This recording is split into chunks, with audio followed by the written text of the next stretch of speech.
go hide in the lobby.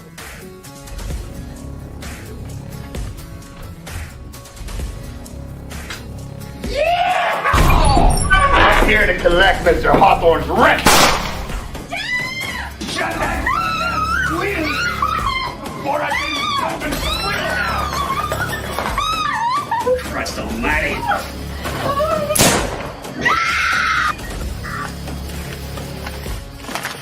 Johnny Fletcher busted into a farmhouse property. You bring me back that stuff was false. Well, look what we have here. Please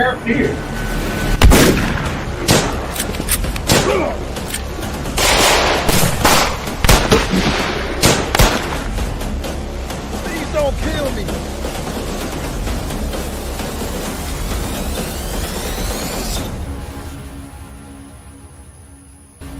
Gentleman John Fletcher!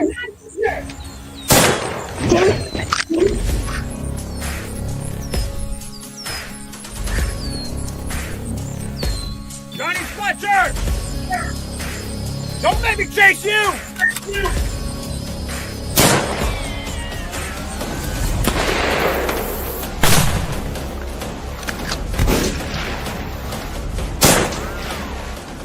I didn't kill nobody. I didn't murder that family. That don't break me down to me. The bounty hunter, you're a wanted man. Here.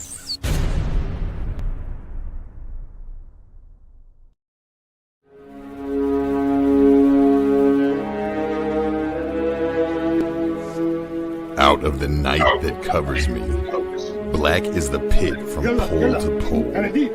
I thank whatever gods may be for my unconquerable soul. In the fell clutch of circumstance, I have not winced nor cried aloud. Under the bludgeoning of chance, my head is bloody, but unbowed. Beyond this place of wrath and tears looms but the horror of the shade. And yet the menace of the years finds, and shall find me, unafraid. It matters not how straight the gates, how charged the punishments the scroll. I am the master of my fate. I am the captain of my soul.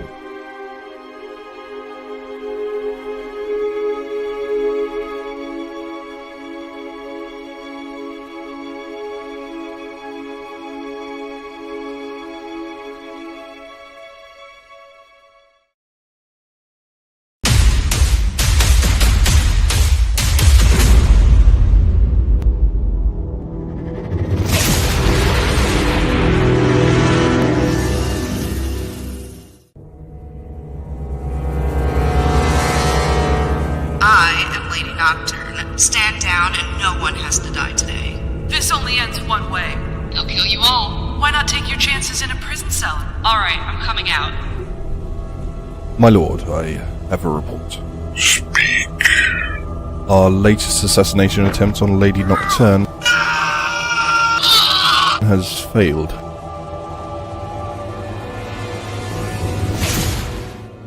I can see stronger measures are needed.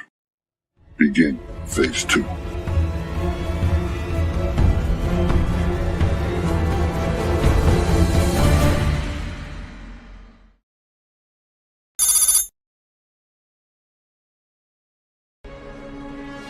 Captured!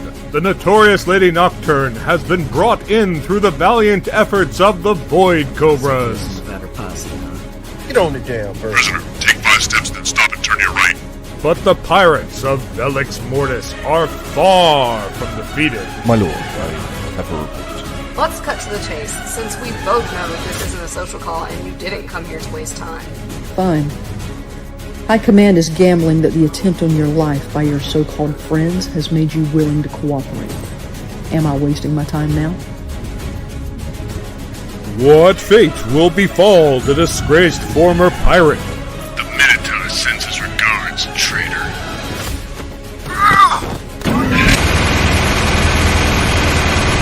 What does your High Command want, and what are they offering in return? High Command wants many things, but it wants to show a good faith first.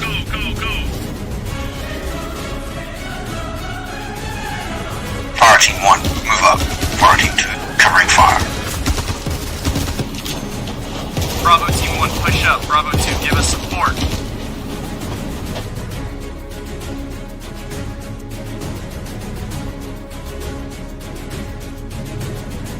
What next for now infamous mercenaries, the Void Cobras?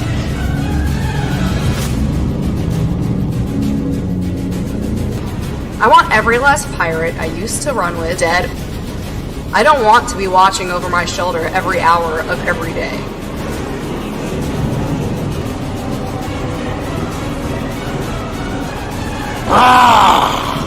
Now you die! Will the Void Cobras become targets of Lady Nocturne's former pirate comrades? Attention, crash override. This is Freighter Ebony Hawk. My ship just lost all power and thrust. We're going down. Mayday, mayday, mayday. There truly is no honor among thieves. You rabble will turn on each other at the slightest provocation. Okay, Five, moving past you. Find out on the next episode of Star Citizen Nocturne.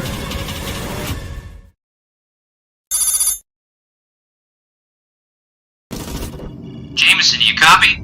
Touch me now, I don't want to live without you. Nothing's gonna change my love for you. Jameson, we require immediate emergency extract. I don't know, man. It looks kind of hot over there.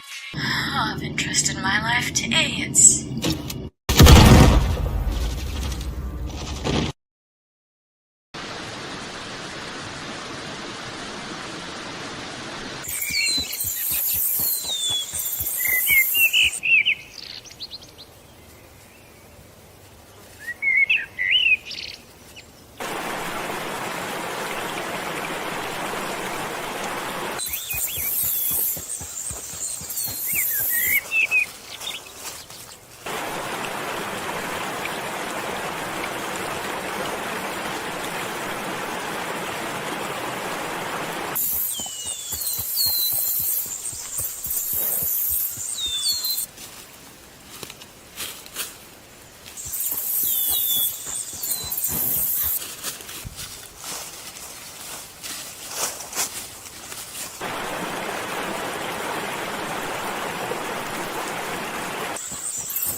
Okay, got it working, Sarge. Alright, Corporal. Good work. Follow me!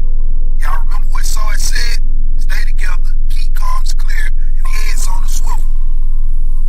Clear. Okay, we're gonna secure it, then sweep the entire ship for survivors. Channel, you take point. Doc, you're behind me. Corporal, you're bringing up the rear. Understood, Sergeant. Taking track. Oh shit, I just saw something.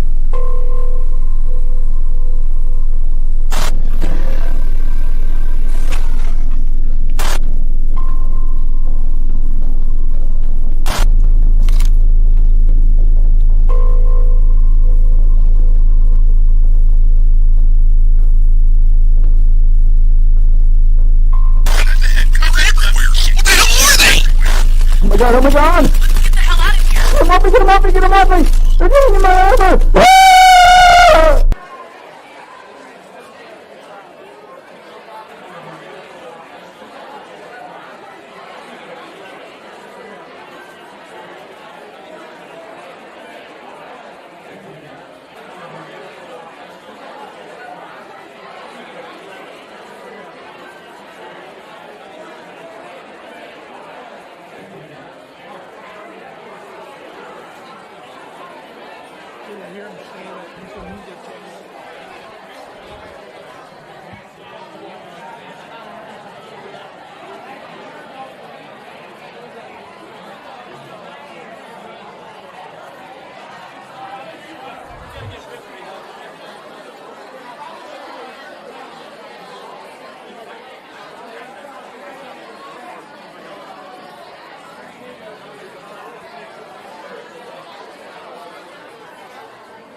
I got into collecting bounties when a gang of bandits bushwhacked my wife, my best friend Coyote, and me.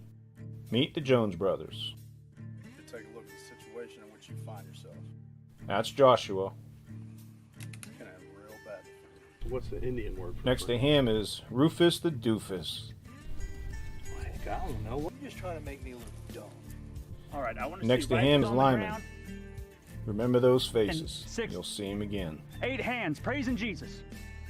The other ones, well, ain't no use in introducing. They're all dead. Run!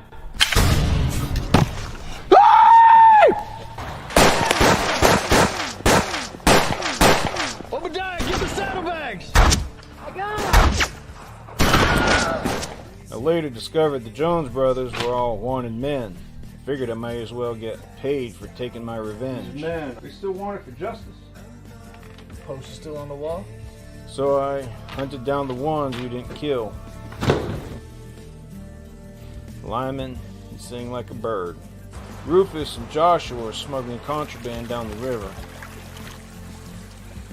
Always to the same spot. I found a nice perch on a bluff above the river where I knew they would eventually be.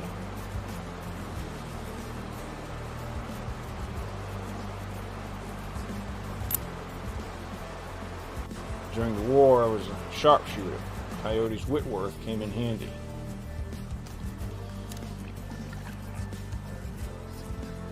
For weeks, I tracked them.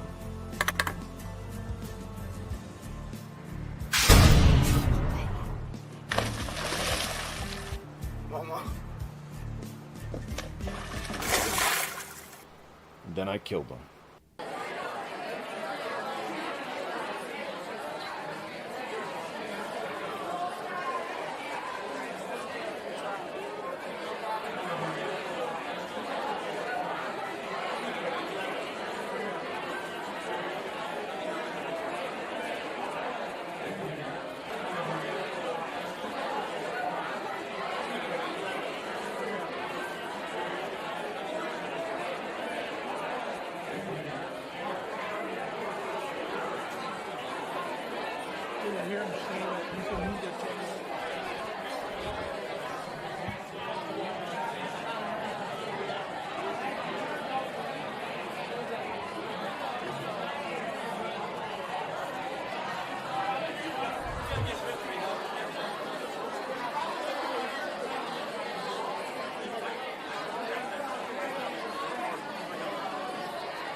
If you like our content, we'd appreciate if you'd like, subscribe, and get notifications. Help us extend our reach by sharing our video content.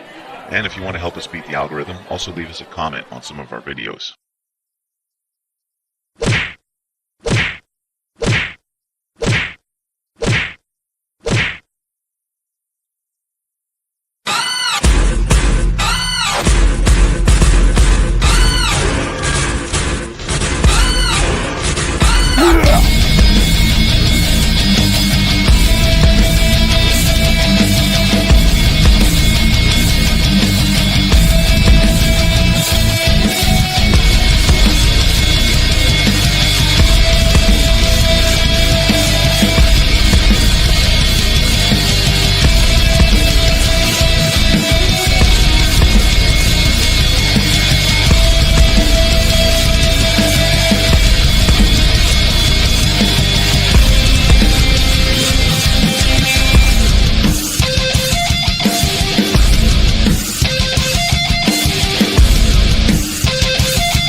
Can you guys hear me?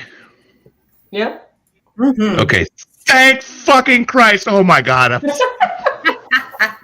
30 minutes before the stream, I get in there. I'm in the backstage thing, and it's like, your browser can't read your microphone or your camera. And I'm like, no, I literally use it for work. What are you talking about? You should restart your browser. Let me go ahead and restart my browser. Try it, log in again. Still didn't work. Magically, somehow it started to work. So thank Christ for that. Anyway, what's up, fam of Liberty and everybody else? Hello, I'm everybody else. Me too. Well, so for those of you who are joining the stream for the first time, we have our little names there in the corner. So I'm admin Tim, and there's admin Matt. But joining us tonight, we have two veterans from 50501. I'm going to let you guys introduce yourselves. You want to go, Lindsey, or you want me to? No, you go first, Katie. So my name's Katie Torbeck. I am first and foremost the president of our Sisters Keeper movement, which is a women veteran activist / advocacy group from around the country. And I am one of the leaders of the 5051 veteran group currently. Lindsey? Nice. I'm Lindsey Knapp. I'm an attorney and Army veteran, and I am the chair of the Military and Veterans Women's Coalition. And I go where Katie goes. So when she's down for a cause, I'm down for a cause. So we are with the 505 5051 vets, and we're going to burn it down. And we're so happy to be here and so happy that you guys are burning it down with us. Yeah. Lindsey, good to see you again. For anybody who watched the live stream for Friday night, not Friday night. Really? Friday's protest. Yeah. Friday's protest. Sons of Liberty put an honor guard on the stage, and Lindsey was, and I guess that was your introduction to the fam of Liberty. Yep, I'm the crazy redhead. I'm kind of hard to miss. I'm that one. Don't know any other crazy redheads that might be around here somewhere. I don't know. All right. You look a little red over there, son. I came home and my face was like, I was between that and Saturday. Saturday I had an outdoor event that I had to be at, so I couldn't be in DC. I had to go through a half a bottle of aloe vera, that green goopy lotion stuff, and not for the reasons that anybody else might think. Right on. Okay. Matt's like, God help us all. No, I'm just like, oh man, I can't help you, Tim. I can't help myself, apparently. Right, that mess all on your own, sir. Drill Sergeant Doug says he is trying to log in, but he's having issues, so he may be on a little shortly. Wait, what? There he is. Bam, out of the stage. All right. Oh, now it's a party. So, what's going on in 50501's realm?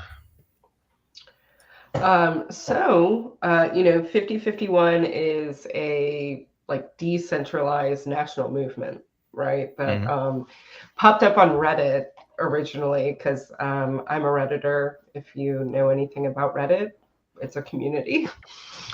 And it just kind of spread like wildfire, right? And I'm in Jacksonville, Florida. That's where I live.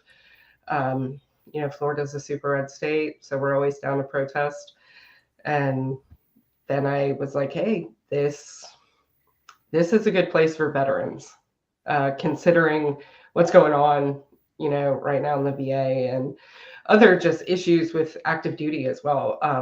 I petitioned and was like, can I start a veteran group for 5051 so we can organize and on our own away from civilians, right? Because National 5051 is a decentralized movement, and veterans, we don't think like that. Our brains can't even process that concept.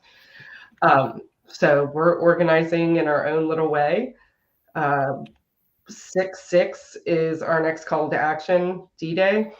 So we'll be organizing national protests, all veteran-led across the country, to bring awareness to what we're doing. Okay. So you mentioned a decentralized national organization. I know what that means because that's what we've done with Sons of Liberty. But for the benefit of everybody else, would you mind going into a little more detail on that? So it's kind of like a holocracy. I had never heard that term until I entered in 5051. And what it means is there's no leadership, right? There's no true leadership. Everybody works on their own little projects in their own little space. And it's like an overarching umbrella that's a catch-all. Okay. So I had some thoughts on the veteran community getting involved in protesting, and this seems like a perfect opportunity since we've got 2 veterans from Sons of Liberty and 2 veterans from 50501. And I'm not sure about Doug, but I'm over on 50501's Discord and you're on ours. Absolutely. So we're kind of like a networked network. Veterans protesting regardless of their politics. Like, for example, I'm lefty libtard or whatever they say. I don't want to put you on the spot, but didn't I read something that you used to be conservative or Republican, and I'm this a whole thing is Republican. kind of okay. I have been a registered Republican since 2005, but these days I proudly say I am a Lincoln Project Republican. I don't know if y'all know the Lincoln Project, but I am a Lincoln Project Republican. I believe in the tenets of the original GOP, right? Of individual liberty, fiscal responsibility, and small government. That's what I believe in. That's not what whatever this is, right? Gotcha. Yeah. So yeah, our group, interestingly, Tim, is extremely bipartisan. We have super far left and super far right. We had a general meeting on Sunday to kind of nail down some things. And our mission statement is simple. It's about the oath. Everybody in our group has to reaffirm their oath before they enter. And how we keep it extremely bipartisan is our focus. Is the Army motto, Army, this will defend. And so we'll defend the Constitution. So yeah, bipartisan, regardless of politics. Veterans protesting. If veterans become way more energized to take action, and it sucks that it takes something like the VA and deporting veterans and firing veterans from government jobs, because a lot of veterans, they get out of the military or they retire from the military and they turn around and they go work for the government. It's a natural path. It's not, that's what it takes for this community to get organized, not human rights or civil liberties or taxes, but after having not been a big part of the protest sphere since maybe the Vietnam era, I feel like a networked group of veterans, a coalition of veterans can potentially become a big deal. We had, I think they estimated like almost 5,000 people on the National Mall on Friday, and I had no idea who some of the people were, and I'm not sure if Harry Dunn is a veteran or it was just Capitol Police, but there were other things besides veterans issues that were actually, I think they were all kind of tied to veterans issues, but there was some media coverage, but I feel like there could be more. And I think that pissed off veterans is the way to go, I think. Oh yeah. That's my opinion. No, I'm with you. I'm with you, Tim. I thought, I was there with you on Friday, and I thought it was a great start, and I think as we build, we'll be able to hit the middle, hit some of our Republican allies too, because I think the rally itself was kind of was left and I'm left. So I'm Katie's better half in this. Maybe not better, but I'm a half. And I really, really liked what I saw. I liked who was out in the crowd. I liked how animated folks were. I liked the direction we were going. There's a lot of parties I didn't see there that I would have liked. And I think if there were more veterans involved in the planning of it, that would have been different, But I think that we've made a lot of really good partnerships, right? Like with Cliff and with other people that we're going to be able to capitalize as it grows. And veterans have a very unique stake in this, because this is kind of like this Trump presidency is it feels like for a lot of folks that they're getting fired at from all directions, right? So a lot of people are in kind of like shell shock. But veterans, we are used to that. We are used to getting fired at in all directions. So we're used to organizing under pressure. We're used to getting hyper focused on our field of fire. And so our unique skill set to let people know, like, hey, no, we get it. This is a fucking shit show. I get it. But if you can dial in, get hyper focused on your field of fire. I know your buddies in the north are getting fired at and your buddies in the east, but if your field of fire is in the north, you can just focus about that until your job is complete, and then you can go to the east, period. And so once people kind of dial that in and they're like, okay, I can make a contribution where I'm at, no matter who I am. Maybe I don't have the capability or ability to go protest, right? Because we have so many disabled veterans who've got, let's say, even PTSD that can't be in crowds, but they are still so valuable, and we can use them in many, many other ways. So it gives them an outlet to kind of feel supported, needed, and plug and play. And that's kind of what we're doing with 5051 vets, is we're ironing out what that's going to look like. And same thing with the Military and Veterans Women's Coalition. So we're going to be doing a nationwide tour that we're calling Operation Take Up Space. Hopefully that's going to certainly kick off before D-Day. But we're finalizing that over the next couple of weeks. And once that hits, it's going to give veterans another opportunity to see where they can plug and play. And we can even come to their city and show them personally, like, this is how you do it. Whether it's protesting, whether it's raising money for let's say trans service members who are they're getting kicked out of the military or in the VA, who are not getting the health care that they need anymore. How are we raising funds for those trans veterans so they don't have to detransition, so they can still get the hormones or whatever it is that they need for their healthcare plan? So it's showing people that this is manageable, understanding that it sucks, but this is a deployment. Like, deployments suck. Most of them do, yes. I was going to disagree, but then I realized, you know what? Just shut up and fucking not. So, I want to, real quick, before Doug goes, I want to address this comment from Diana on our YouTube comments. My only complaint on Friday was no LGBTQ veteran spoke. I must respectfully disagree. I'm almost positive that the very last speaker, the gentleman with the long hair, he is a veteran. I'm almost positive. I'd have to go back and read his bio, but I'm fairly positive. The pastor? That he was. Is that who Yes. you're talking?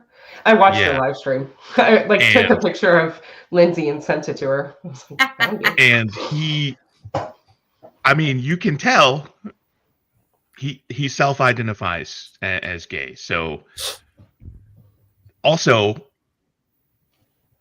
hi, I'm queer. So there you go. Oh, interesting. There were two of us. One that's straight passing. I'm not gonna explain myself because I don't fucking need to, and this ain't Pornhub. So, but the other guy, Josh, I'm about 99% positive that he is also a veteran.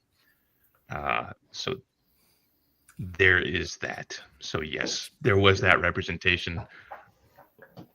Well, just so you know, I know Diana. Diana is one of our veterans. Oh, I'm not calling her out. I just wanted to use that to kind of, address that. And Diana is doing great work. She did a news story last night. She's a powerhouse in New York, y'all. Like powerhouse for LGBTQ plus veterans in New York. Like that, she has been in the fight for 15 years. She did a news story last night about the VA rescinding gender affirming care because she is a transgender veteran. And so just wanted to put that out there. She's on our side. Oh yeah, no, I wasn't trying to dog her out. That sigh that I just made was not in relation to that either. I'm drinking a Big Sarge and it gave me the burps and I was like try not to do it. So yeah, if anybody mistook that sigh for anything other than the fact that I'm double fisting over here, that's what that is. Anyway. Oh, it's a double fisting kind of night, isn't it, Sarge? I mean,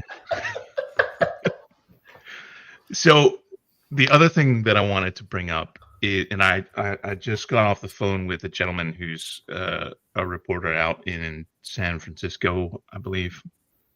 We were talking about more civil disobedience.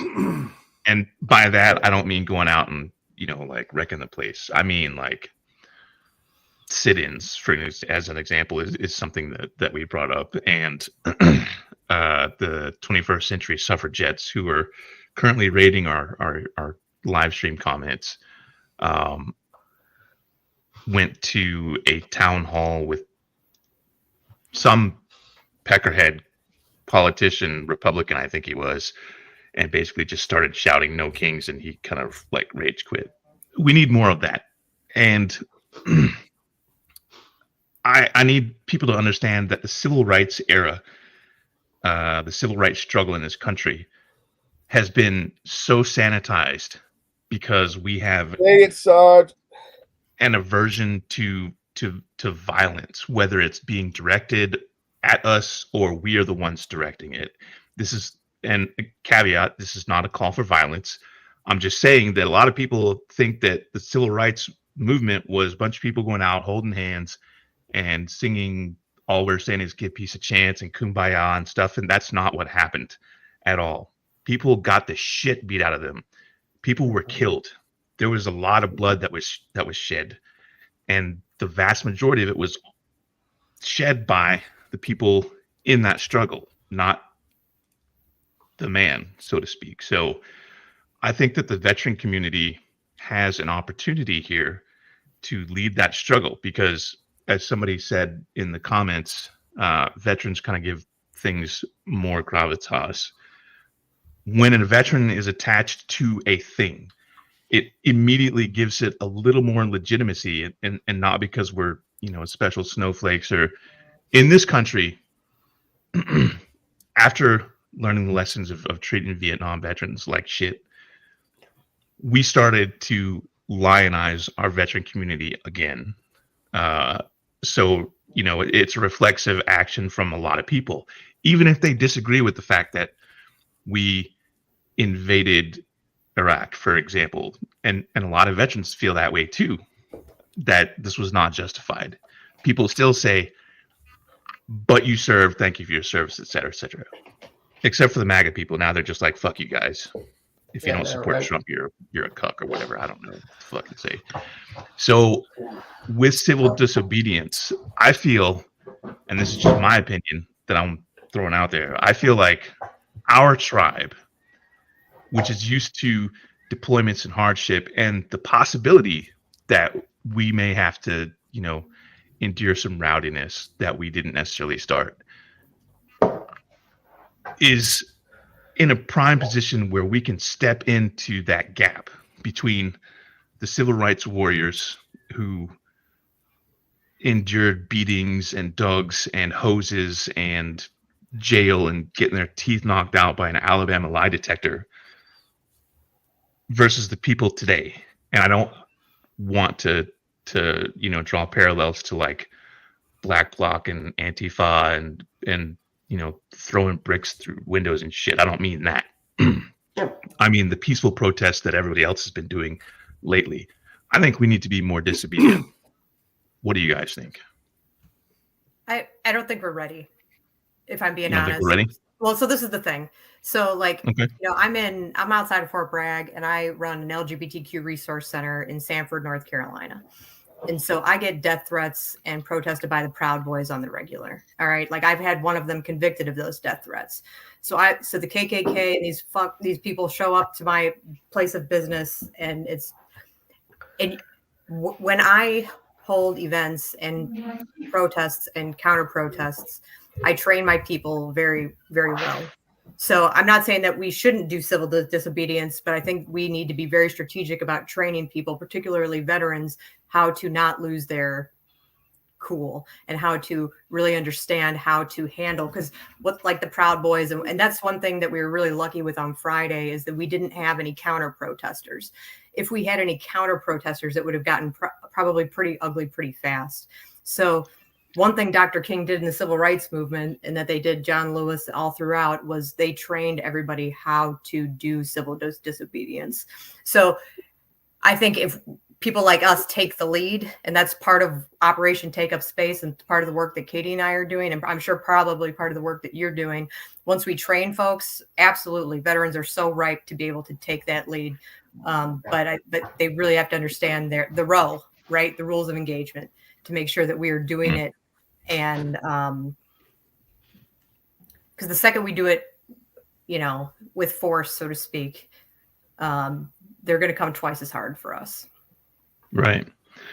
I mean, so there were some, the amount was minuscule, but there were some counter protesters that just got shut down.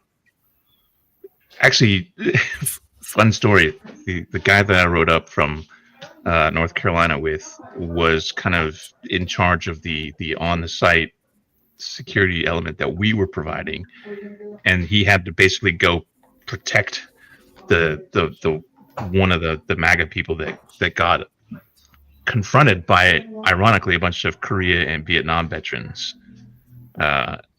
So he was kind of irritated by that, but yeah, they were there. They just stayed away because veterans don't take shit from anybody.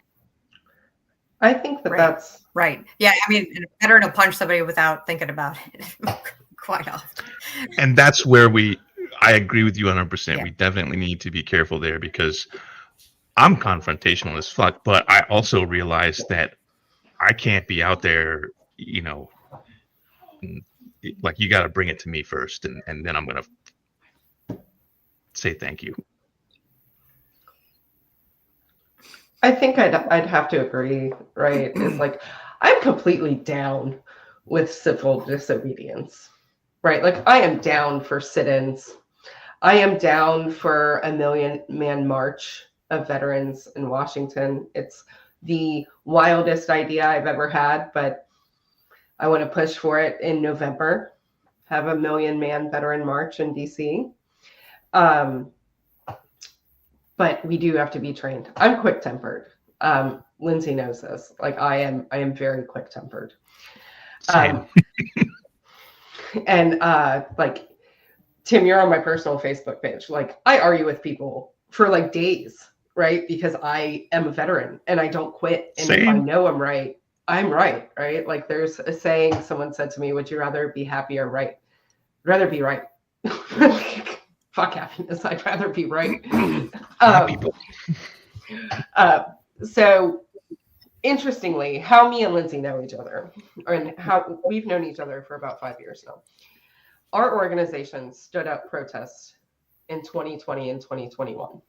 All women veteran led, all MST survivor led, surrounding the death of Vanessa Guillen.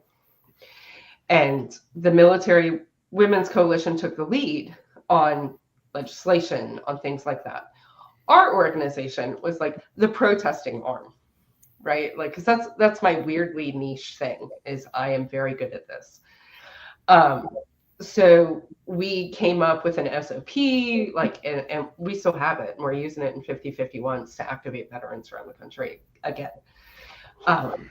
I think if we can create an SOP and get someone that is an expert on civil disobedience to give us a class, I'm willing to empower veterans to go do sit-ins at the VA, to do all of that, because there is going to be no more powerful image ever in this century of veterans getting dragged out of VAs in handcuffs, right? That is going to activate not only veterans, it's going to activate civilians, right? Like, I'm here for it. It didn't really hit home for me until you said it that way. Can you say that again?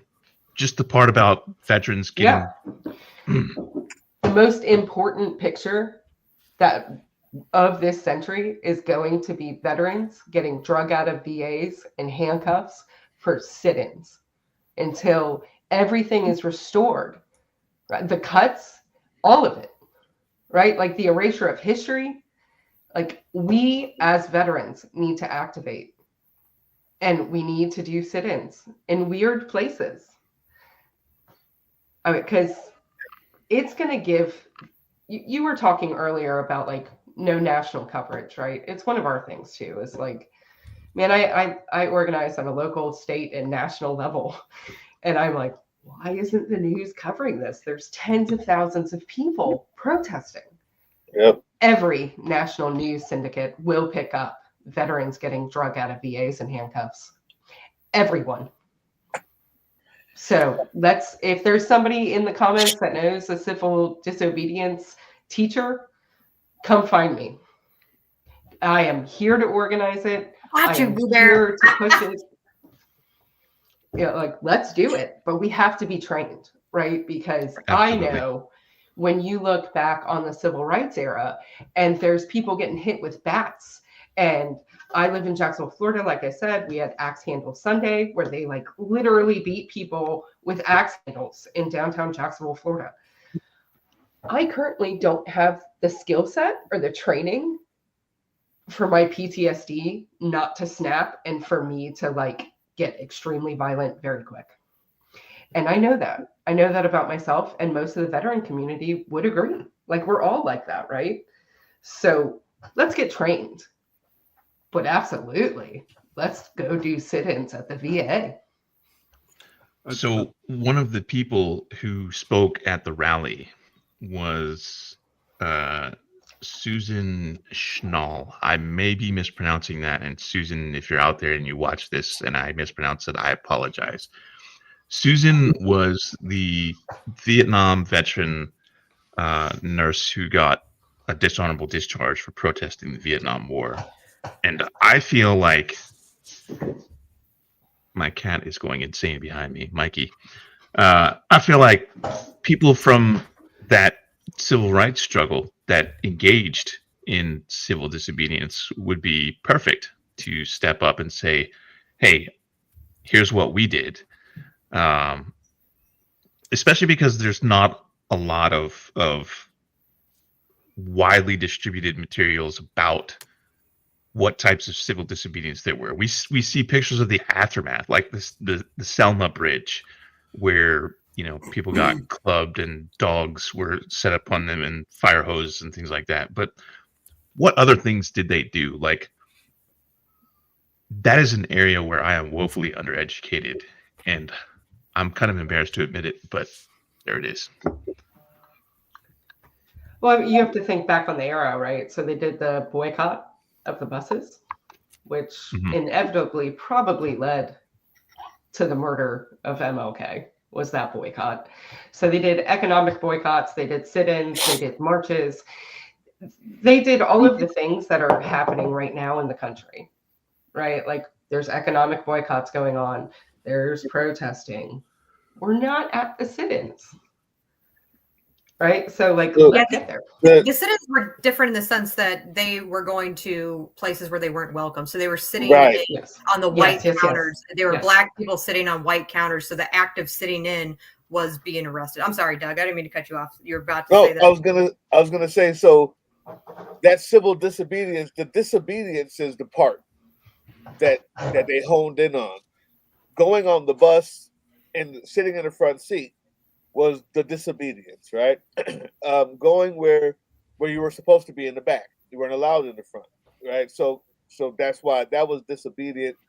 Going on the march through Selma wasn't just because you were a group of black people, which was already they were ready to get violent for, but it's because you're blocking traffic. It's because you're being disobedient to the rules. Sitting down at the counter, as Sarge said in one of his videos, was big. Going when they took when the students went in the bus all the way through wherever they weren't supposed to go, through the colleges they're not supposed to be. So that's the deal. Is you've not only got to be the only reason why being in the VA would be disobedience is because you weren't supposed to be there, right? So at that point, it becomes that civil disobedience. Blocking traffic is civil disobedience. I say it all the time, like,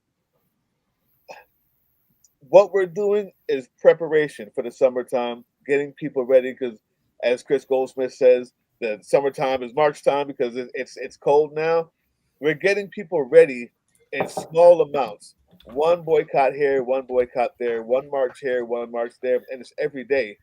But there's going to have to be a time when people can't back out of their parking space at the Capitol, and they're going to call the police, and half of the police will remember whose side is whose, which we found out this weekend that some of them still remember. All right, we thought we were going to get a lot more flack than we did, but then we also found that some of them still not okay.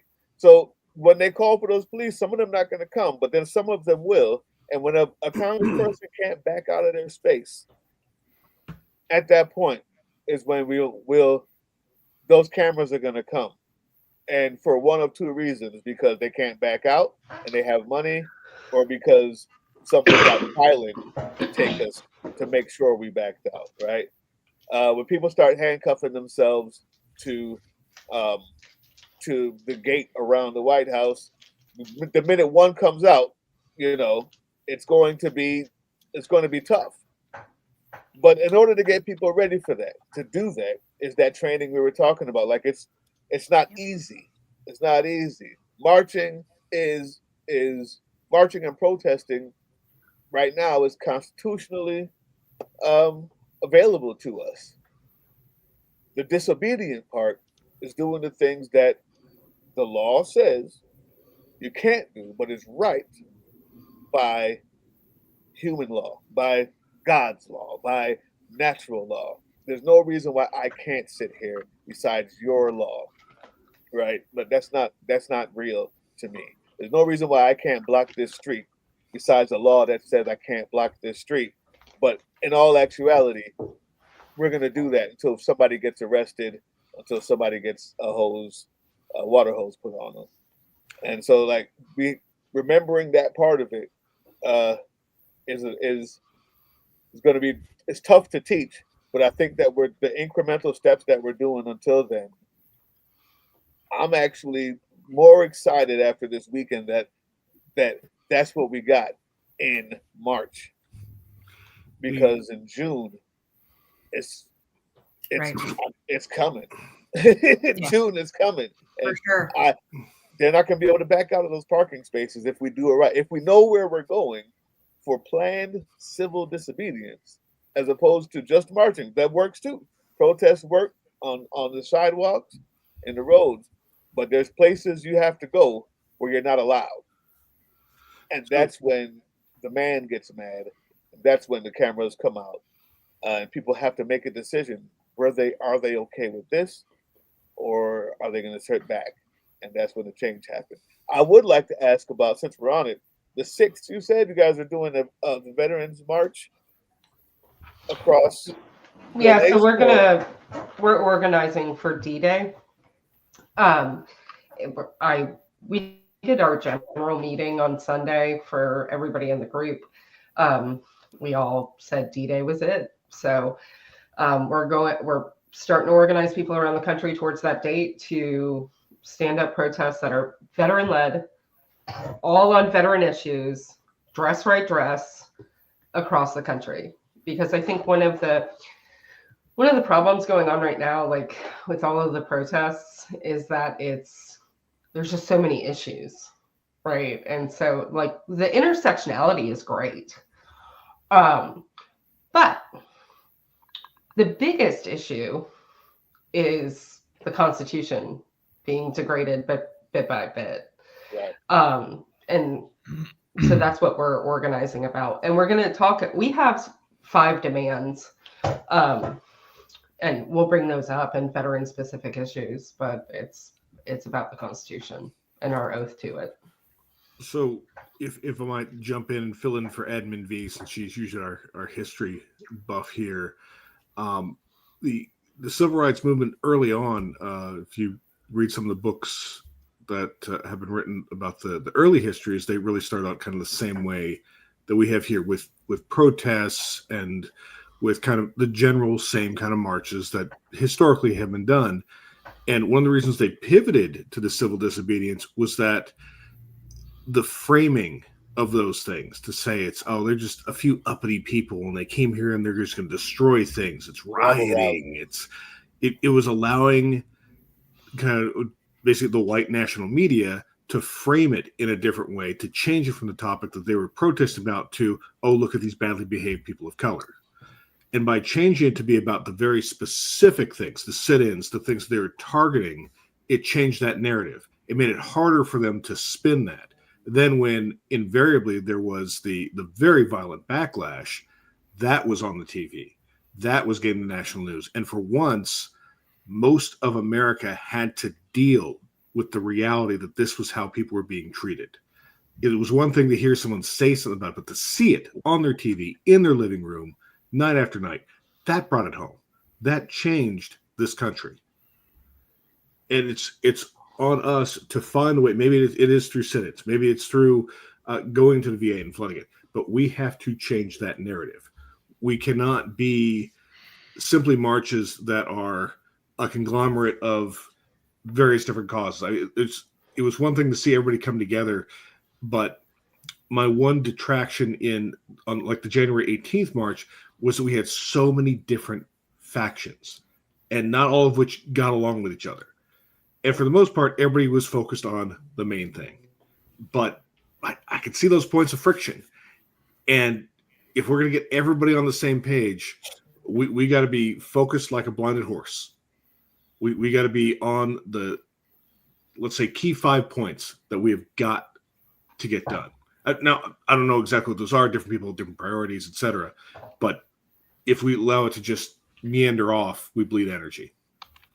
And we're not going to have that same kind of kinetic force behind what we're trying to do. If I can, before I see you about to get in there, Evan, Tim, if I can real quick, I want to pose a question. Looks like you were about to. I'm sorry.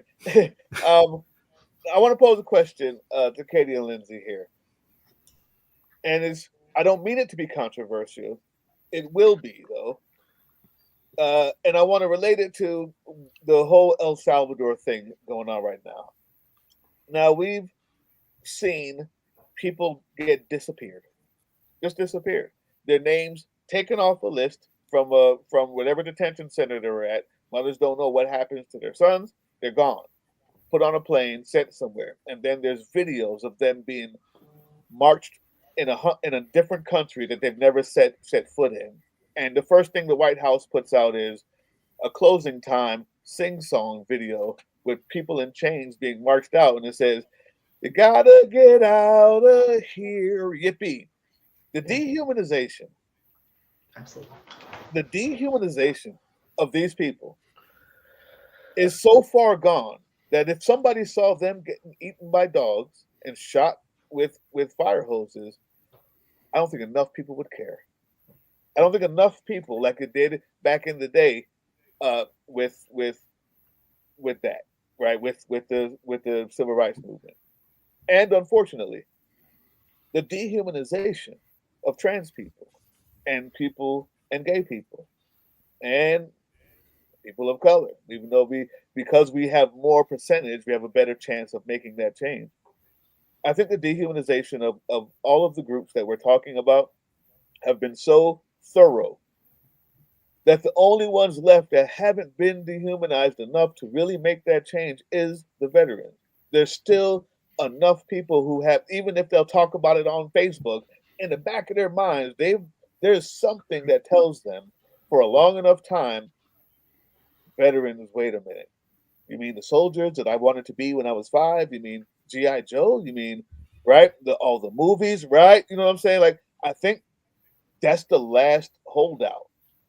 And the rest, unfortunately, because of this sickening, disgusting MAGA movement that has turned what used to be normal people, well, people who had things in the back of their mind, and let them be as disgusting as they possibly can be.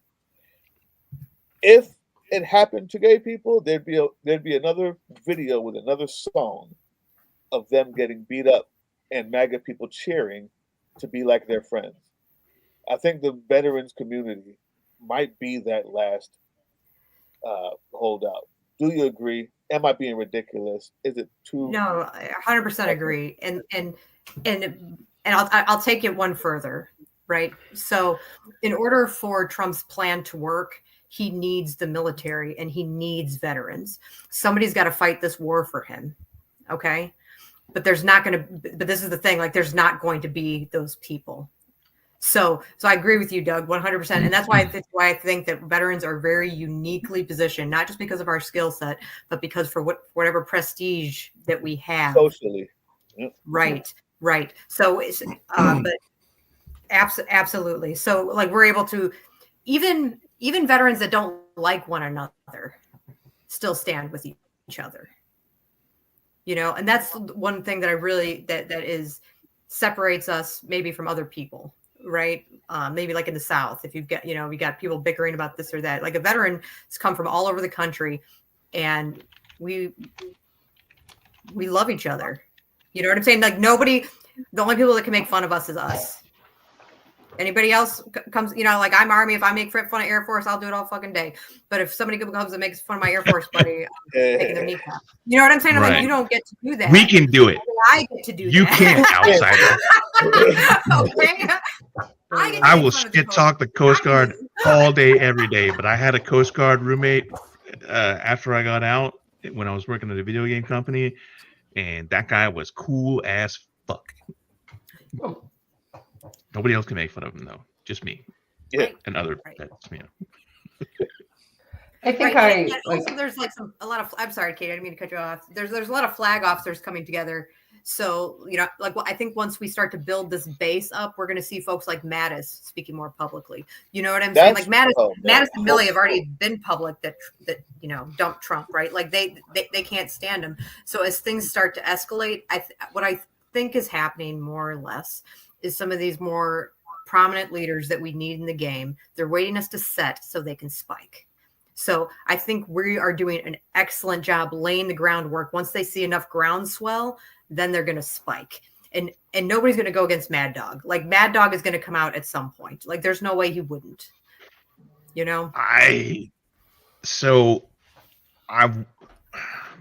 reached out to General Mattis and a couple of other flag officers in preparation for this past weekend, and we got nothing. I don't know if it just wasn't seen, or if it was seen and was like, who are these weirdos, or if it was like went straight to spam. I don't know. No, we just need more swell is what I'm saying. Like, we don't have enough yet. We're not at that tipping point. And so, like, I see that when I'm working with congressional leaders too, like folks like, let's say Gillibrand, who's normally like very in the game about sexual assault in the military. She's not actioning my stuff when I bring it to her office unless I can bring the groundswell. I have to set so she can spike. And so that's the political dynamic of it. So that's why I think we're in a really good position. You know, we're starting to get people up. We're starting to get people trained. We're starting to get people mobilized. And we'll need that contact information, Tim, because we're going to reach back out to our dearest mad dog. And we're going to keep pegging him. I'm not like that. Not pegging like that. Sorry. I caught that shit Sorry, pegging you. General Sorry. So, you know, I would agree with you, Doug. Right? Like, veterans are the last line of defense, and so is the military. Yeah. I won't reveal her, but one of my local organizers in my group is active duty military. I always follow the Hatch Act with her. Right? Like, she comes in a hat and glasses and a mask and long sleeves, you know, because I told her that's the only way I know how to protect you. Because when we did our protests in 2020, it was the same. We had a lot of active duty join us. But I think that there's such a confusion with JAG officers being fired that there's not enough information on social media platforms to help our active duty members decide what is a lawful or unlawful order. Right. And so we talked about it on Sunday. We're going to start putting that on short, simple slides on TikTok, Blue Sky, so that people can see that and know. You know, veterans are in a very unique position here. And like Lindsey said, like, we're just starting, right? Like, I think we started Threads like a week ago now. It's like 900.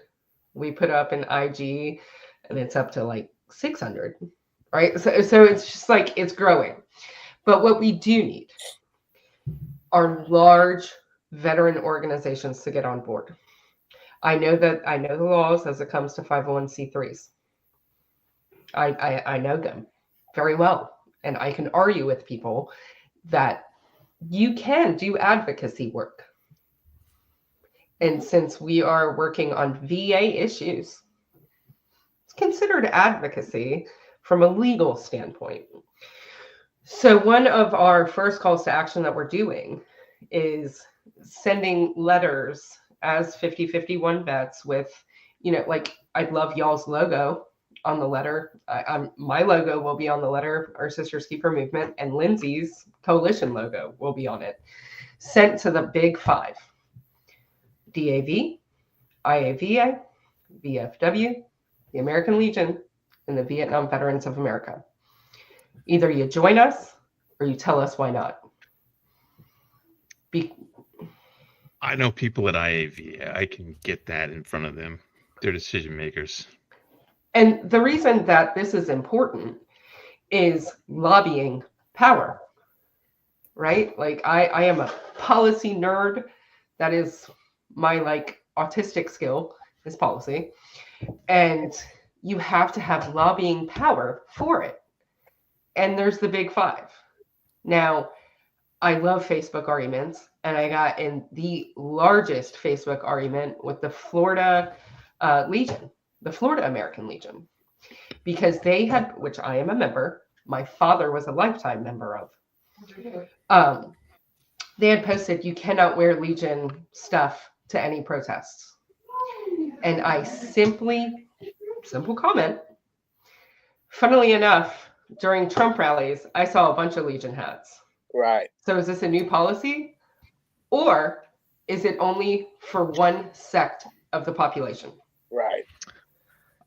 5,000 comments later, I ended up telling Florida Legion to go fuck themselves, because there was a bunch of other veterans on there that are like, well, it's, we don't want to degrade the Legion. Fuck the Legion. Either you're going to capture my generation of veteran, I am a millennial, and the younger ones by speaking up now and being about social justice and getting involved, or we're going to make sure you fucking die off. And we'll start our own goddamn organizations. Like, it's ridiculous that they don't get involved. So I have thoughts on that. And as much as I would love to see VSOs, veteran service organizations like the American Legion and VFW, come out in support of this, the reality is that a lot of these organizations are directly tied to politics. They need political allies to help them stay afloat. And if right now, with Congress being in the hands of one particular political party, not to mention a Supreme Court and the Oval Office, it's very difficult to get them to do anything that doesn't directly threaten veterans. So, for example, I forget whether it was the VFW or the American Legion, but basically the person who's in charge, who is elected to be in charge of those organizations, president or whatever, went and testified before Congress and basically held up a piece of paper and said, this is a contract. You have to uphold your end of the contract. And that was about as strongly worded as it gets. They need those connections to stay afloat, or they're going to cease to exist. And so I disagree with it. I think that this is a time where it needs to be us versus them, and you want to be with us, you don't want to be with them. But I don't think we'll see that. I think these organizations are going to try to color within the lines, and they're going to stay as apolitical and as bipartisan as they can. But I don't think that they're going to attend protests as the organization. I don't want them at protests. And let me make that very clear.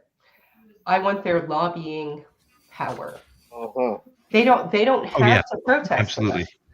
They have to represent us with the power that they have in what you were just saying. Stay apolitical, but still advocate. The 5 of you get together.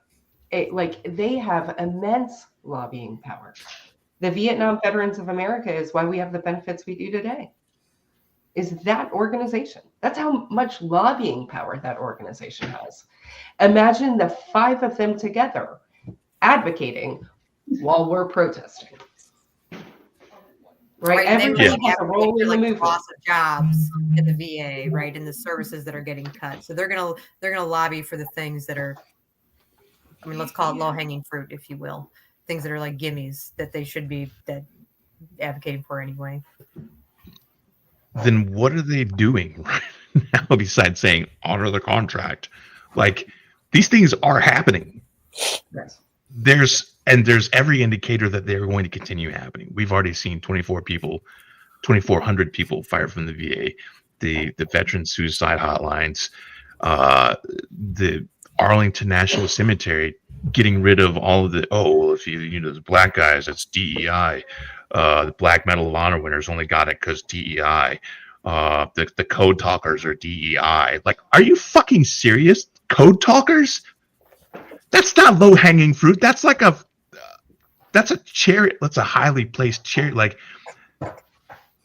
love code talkers. Everybody knows code talkers until they don't know code talkers. But I mean, like, what the fuck? Enola Gay? Like, what are these guys doing though? Like, they're not seeing this and being like, well, that's just wrong. No shit. Do something about it. Like, why is it up to the Fan of Liberty and Now March and the 50-50 was. What I think showed up to the protest. Why is it up to us? Like, and I get it, groundswell. Yeah, but do these motherfuckers like have a pulse? Like, Yeah, this is yeah. I mean, code talkers. That's they've got to admit that they were wrong, right? Like they're like in it. You know what I mean? Like they're MAGA in it. So it's for some of them, it's a little bit of a slow burn. You know, like that. Like arguably, they've got a dysregulated nervous system, right? And so they're not processing this trauma, they're not processing their emotions, and so we're gonna keep nudging them, so to speak. And so that's why the groundswell is important, because hopefully over time it's going to hit close enough to them, or it's going to be big enough to them to where they really have to like look at it. You know, it's like when you're growing up and your parents didn't want you to be gay, and then all of a sudden you turned out to be gay, or your brother or sister, and then they're like, they have to stare at it right in the face, right when it's right there, right in the family, and then they've got to make a choice. Like, okay, well, I guess you're cool, right? And 50-50, it's either going to be, well, you're not my kid anymore because that shit has happened, or it's going to be, well, as long as you're the man in the relationship and you're not taking it, I don't really care. It's some weird shit and it's not the you know, there are a lot of cases where somebody's like, oh, well, I guess we'll have to figure this out. But, you know, there's such a wide range. I've actually reached out to the Navajo Nation. Lindsey, I don't know if you remember, but the Navajo Nation protested with us in 2020 and 2021. They love to throw down. So as soon as that story came across, I reached out to my connection in the Navajo Nation, who sits on the council, to be like, I'm organizing again. So this, y'all ready to throw down? I was... You know, like I almost said the drums are beating, and I was like, "Wait a minute, that could possibly be true there." No, don't say that. But you know, like, and that's the thing is, if you look at any good movement, even like labor movements, it's 3.5% of the population. There's a shit ton of studies on this. 3.5% is what needs to be activated for any good movement to work. 3.5% of the veteran population is doable, right?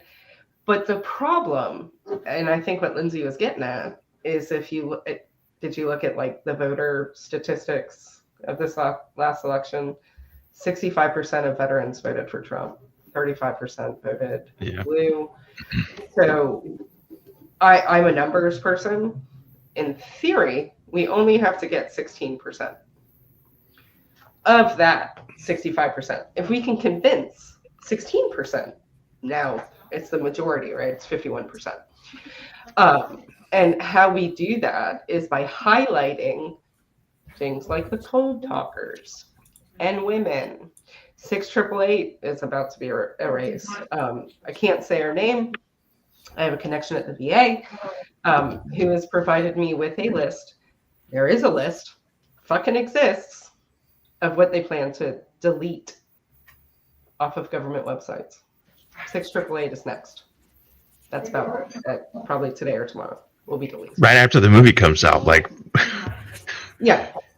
So I asked for a list from her, and I was like, "Hey, can you send me a list? Can you send me policy memos? Can you send me things so that we can create infographics en masse?" I mean, I'll shoot it to y'all shoot it out, you know, because some of these things, it's like, huh. And the code talkers are going to give pause to a lot of Republicans.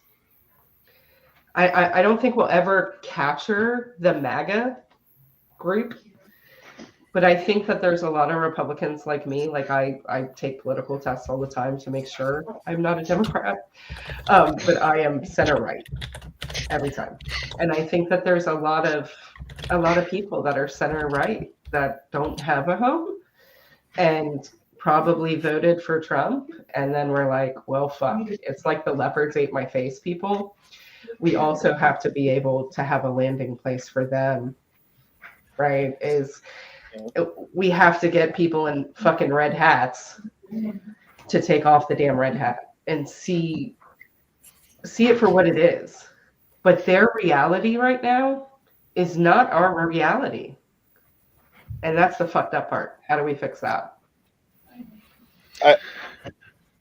I got a weirdly specific question. Okay. And this is about the same, we're on the same message, but 501c3 organization, not throwing the hat in. Very recently, as in days ago, I was just made the chairman of the Veterans Committee in my section of Georgia in the NAACP. I promised when I did that I was going to make sure that we were seen. So now I have not even had my first meeting yet. So I could have been just made the chairman and I could be getting fired right now for asking this question. We'll see how fast it happens. If I were to ask you, seeing what's happening with them taking down all of the so-called DEI recently, as of like, what was it, today or yesterday, yet another great soldier was taken down, or airman, or I'm not even sure what it was, but there's so many of them I can't even think of it. But all of the contributions of Black people, Black women. If I were to ask you two, what could end up, since the other groups won't say it, we'll see if this can either get me fired or get my people fired up when I have that first meeting. What would you say? What would you want me to say? What would you want me to do? What would you want the NAACP to do when I have that first meeting? What can I say from you, Lindsey and Katie, to tell them?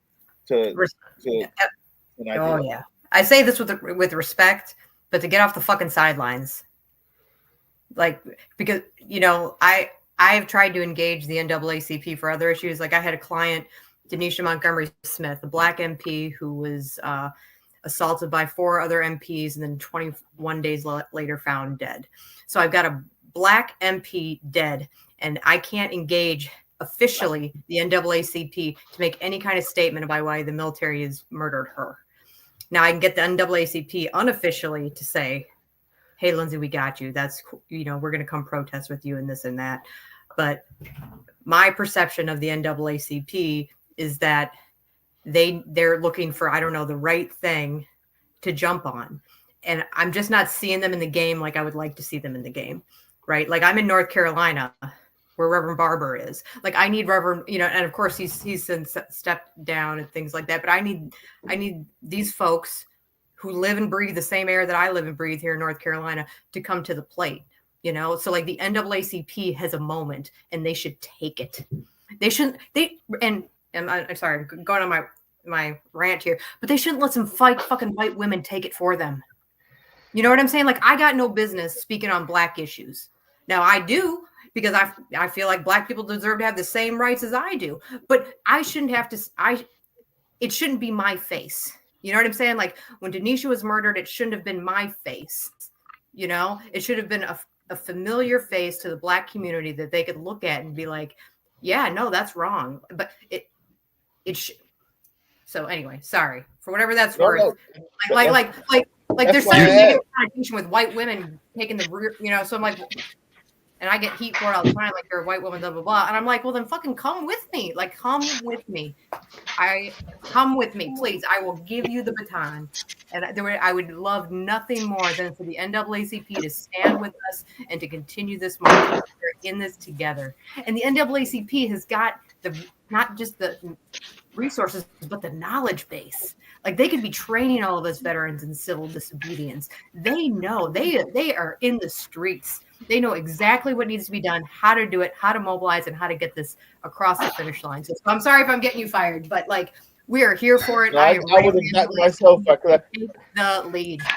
The point is either I meant what I said or I didn't. So that's why I'm asking now. The whole point is I plan on, when I get there, this is how I want to be that person. And hearing that from you is exactly the type of thing I want to hear, that I might just show them in the first meeting. Like, so are we ready to do something? Or I'm not saying I can or can't. I'm literally. Oh, I know you can't. I know you're not saying that.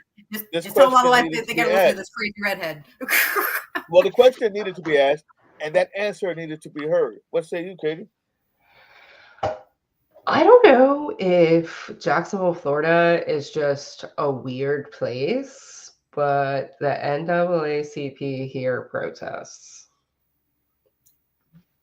Like, so I like, yeah, like, so I don't really understand why Lindsey's having such a problem. I like, because I was legit just at a protest this weekend and their logo was on the flyer and everything. They were a sponsor of it.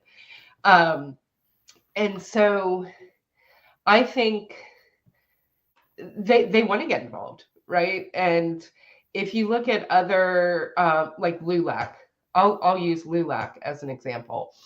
In 2020, LULAC fully backed our protests, fully backed the Vanessa Guillen family.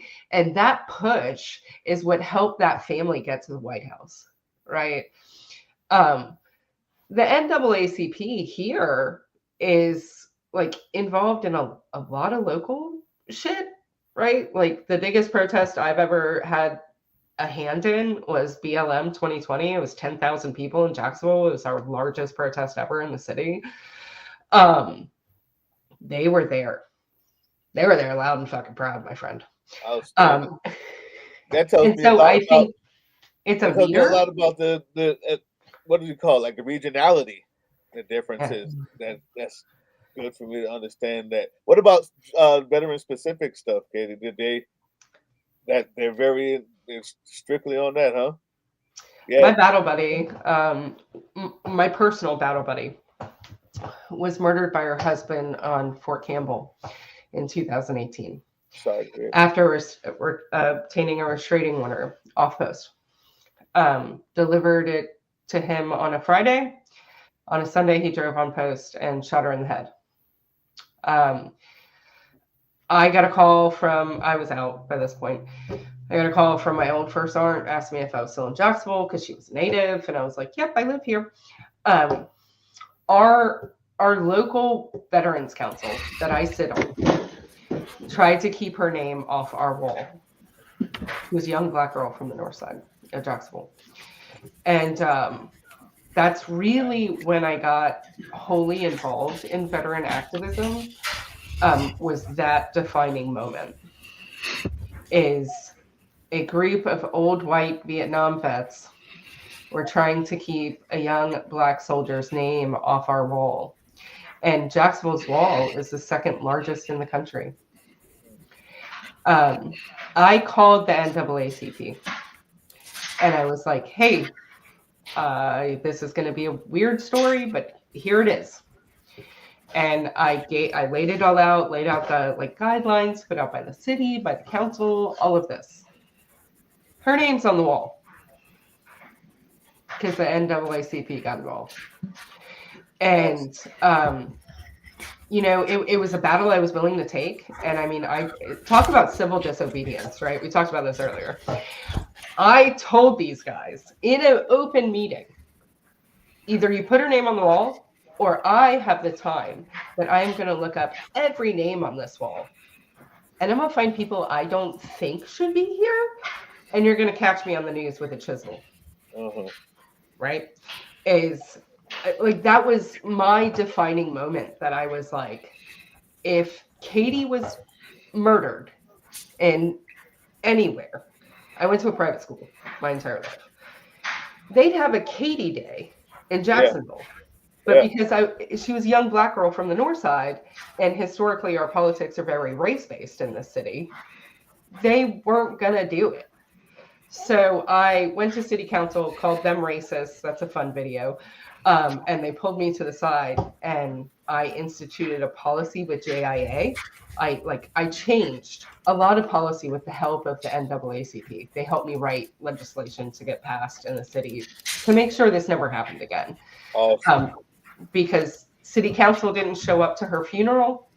The mayor didn't show up, but Al Green did when he was in Florida, and not the same Al Green that's right now, but a different one. Before they the musician? No, he was congressman. But that's how the NAACP can help, is because the NAACP has legislation people on a national level, is engage them and say, hey, even on a small scale, in city politics and state politics, They can help you write legislation to push, you know, but they can fucking protest with the best of them. Let me tell you. Like, so, as a leader, protest. I appreciate both answers. That gives me a lot to go into that meeting with. I appreciate that. I learned. That's awesome. And we're open to collab. Open to collab. I'm with it. I am also, let me rephrase that, not I. We, Sons of Liberty, are open to collab. So one of the things that I'm not going to name names or sources, but, and I might catch some flack for revealing this, but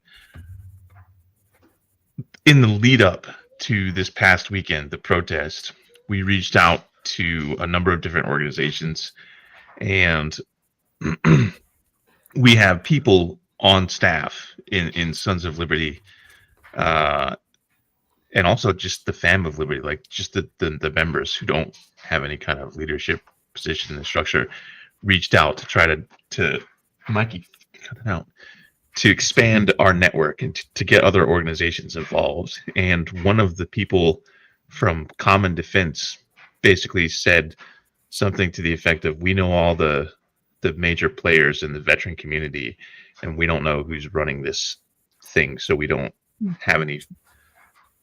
think it's safe. And then they had something negative to say about Jessica Denson, who basically put the whole thing together, or spearheaded putting it together. So that kind of shit irks me. And I realize that veteran service organizations have to kind of protect themselves and be cautious of what they're doing. But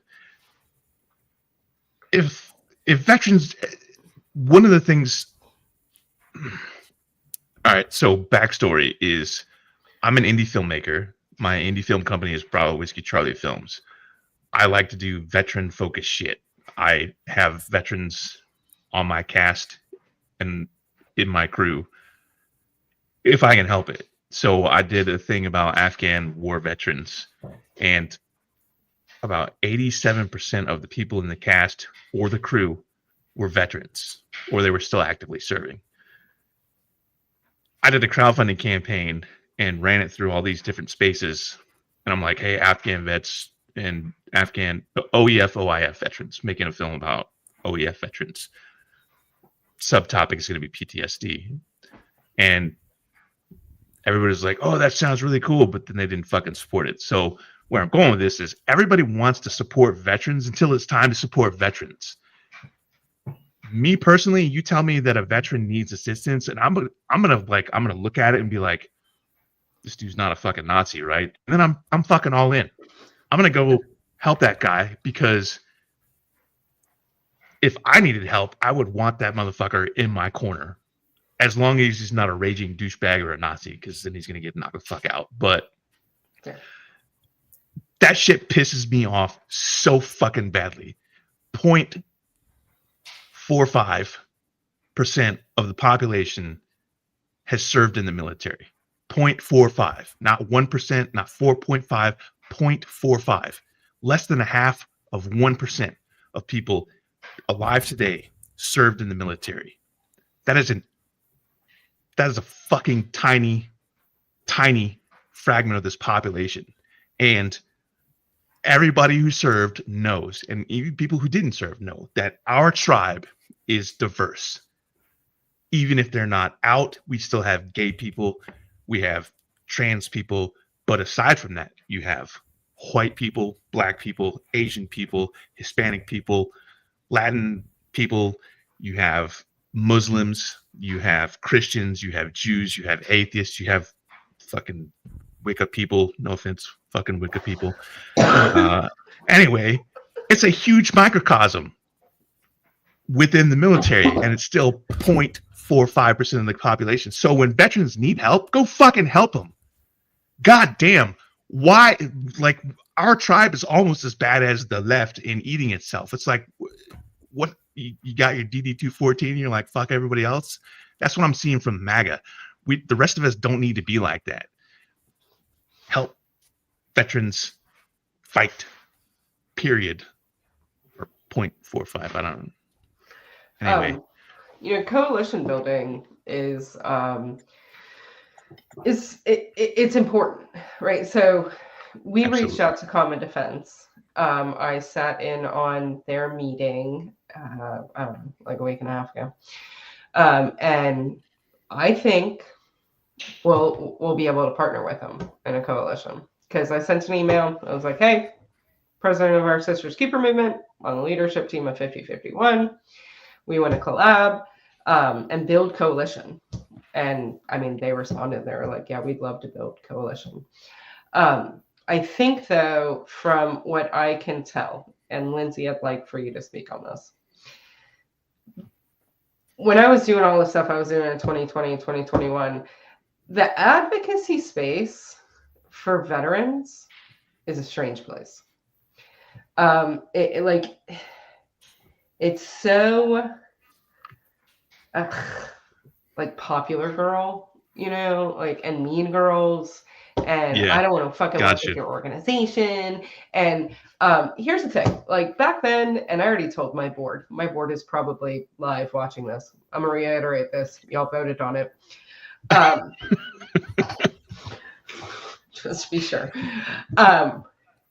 I was very cordial back in 2020 and 2021. Lindsey can attest to this. I was amendable to pretty much any organization that wanted to protest with us. But then it got fucking weird, and I still had to be amendable. Not anymore. Right? Like, either we can agree on some pretty basic tenets of morals and ethics and how the Constitution, our government actually work and are intended to work, or you can't.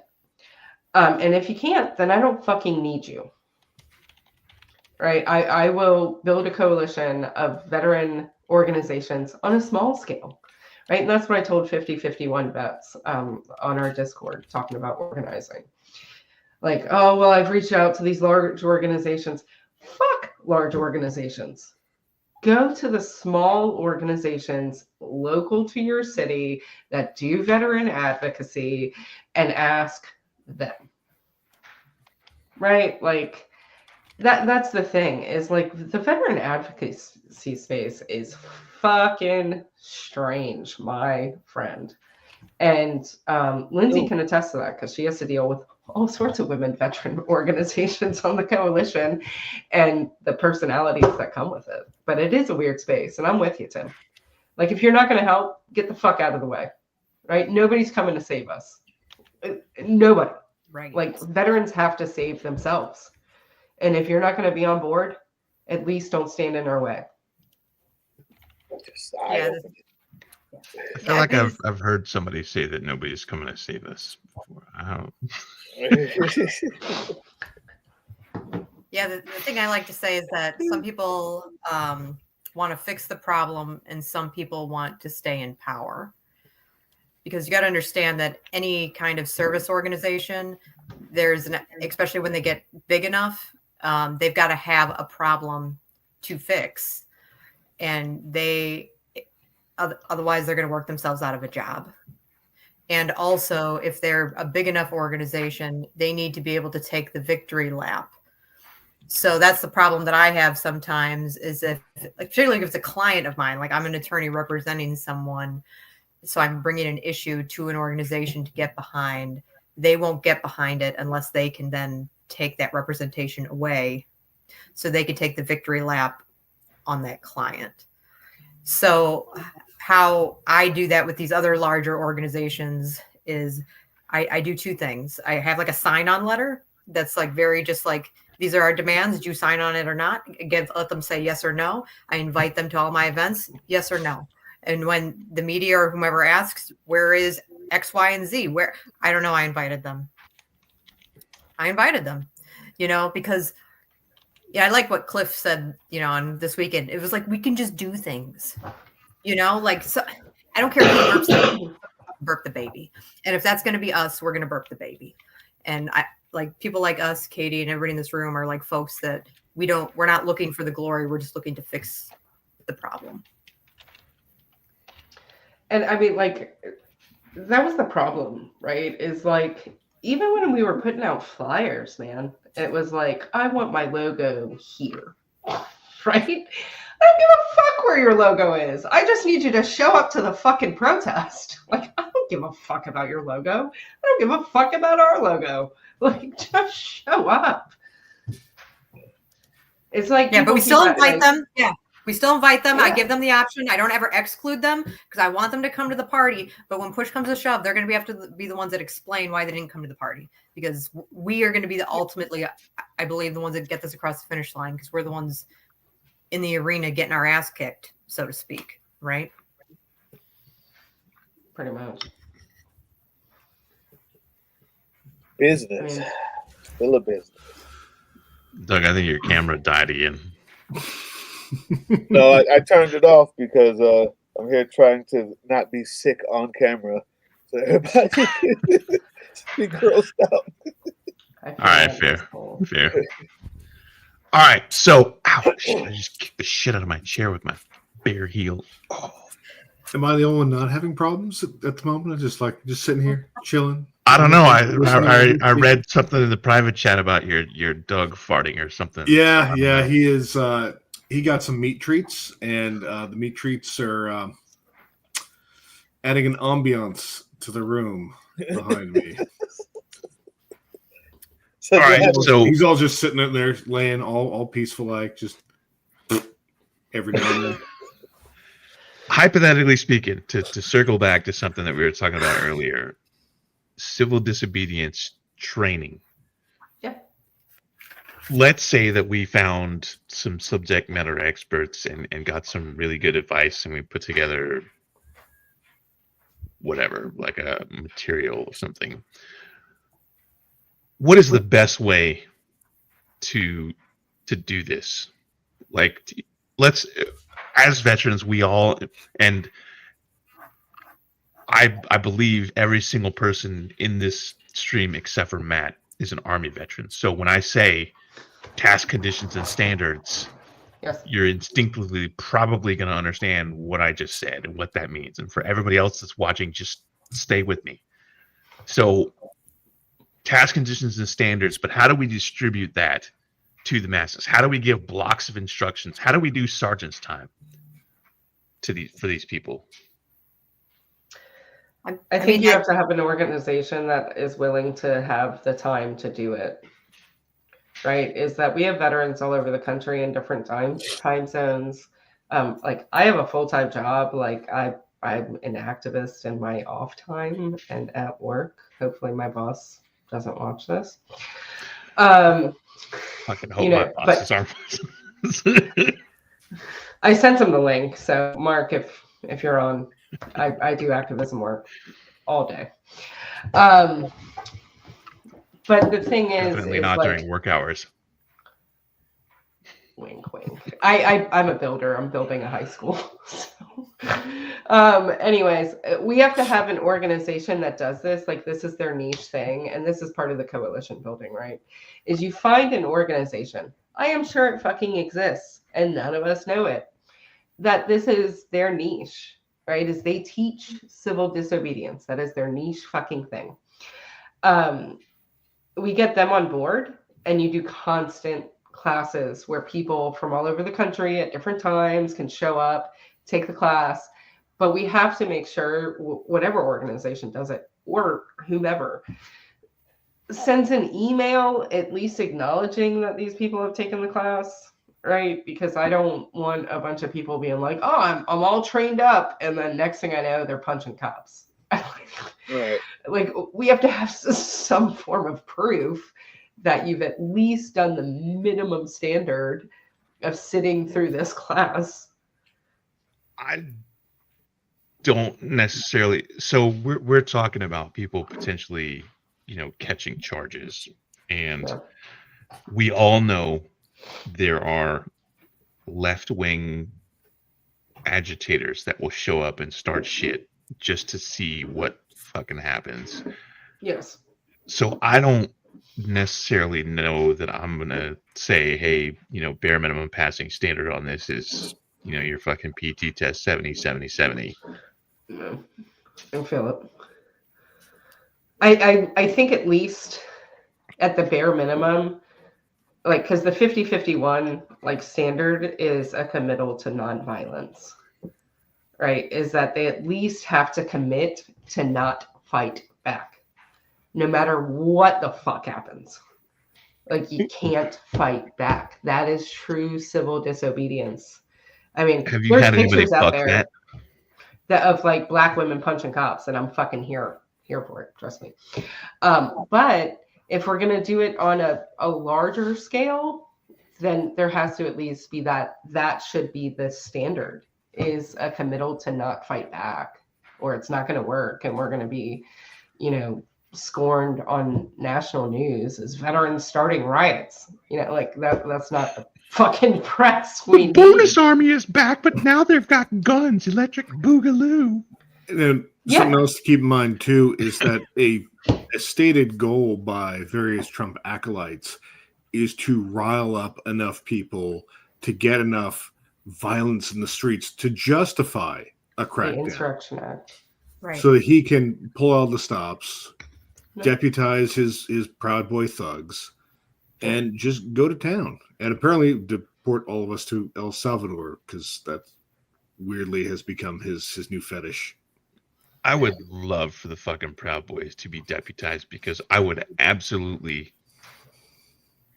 not incite violence, but go catch charges to fucking lay into some proud bitches. I would. I love you. We're committed to nonviolent resistance, Tim. Okay, so here's what would happen. I would say, Ab and Matt, you are now the leader of the Sons of Liberty. I hereby resign. Proud Boy. That's how that would go. For the technical, and if Ab and Matt were to be like, and... "Hey, welcome back to the organization. Yeah. Now you're in charge," and Ab and Matt were the Proud Boy. But just see the headline: the Proud Boy is punching one Katie in the face. You know what I'm saying? And Katie and I turning our head back the other way and being like, "Is that it?" Or picking ourselves up off the floor. Like, that is the image we need people to see.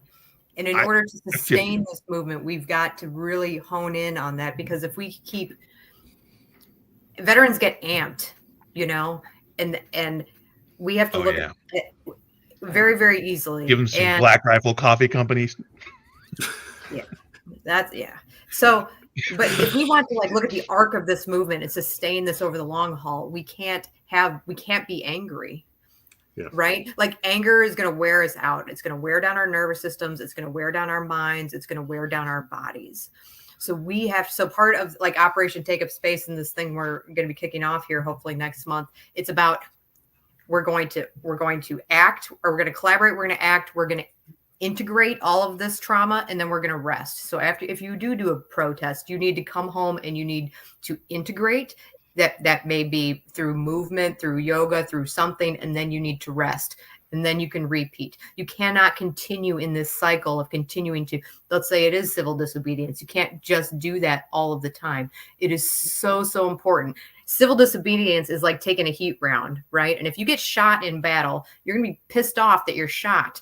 But I'm going to drag your ass off, and we're going to send you to the ward, and we're going to get you fixed up. You're going to go through physical therapy. You're going to do what you need to do, and then you can come back. And I need you to not be fucking trying to get back into the fight while you're healing from that gunshot wound.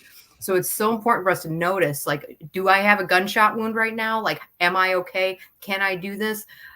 Maybe you can't be the civil disobedience that day. We need to have the right people in the right spots that are trained, but also that day can show up and be that person that day, to be that face for the rest of us. And if they can't, I just need them to take a knee, because that's going to affect the entire arc of this entire operation. Well, plus we're disciplined. Right. We're disciplined. I mean, I told my boss the other day, he's the most undisciplined person I've ever met in my life.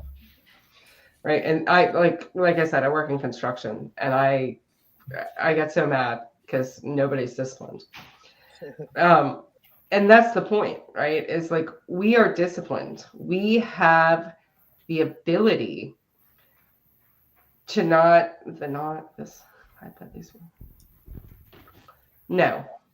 I'm going to be quite frank. And can I be direct, Big Sarge, to that comment? Yes.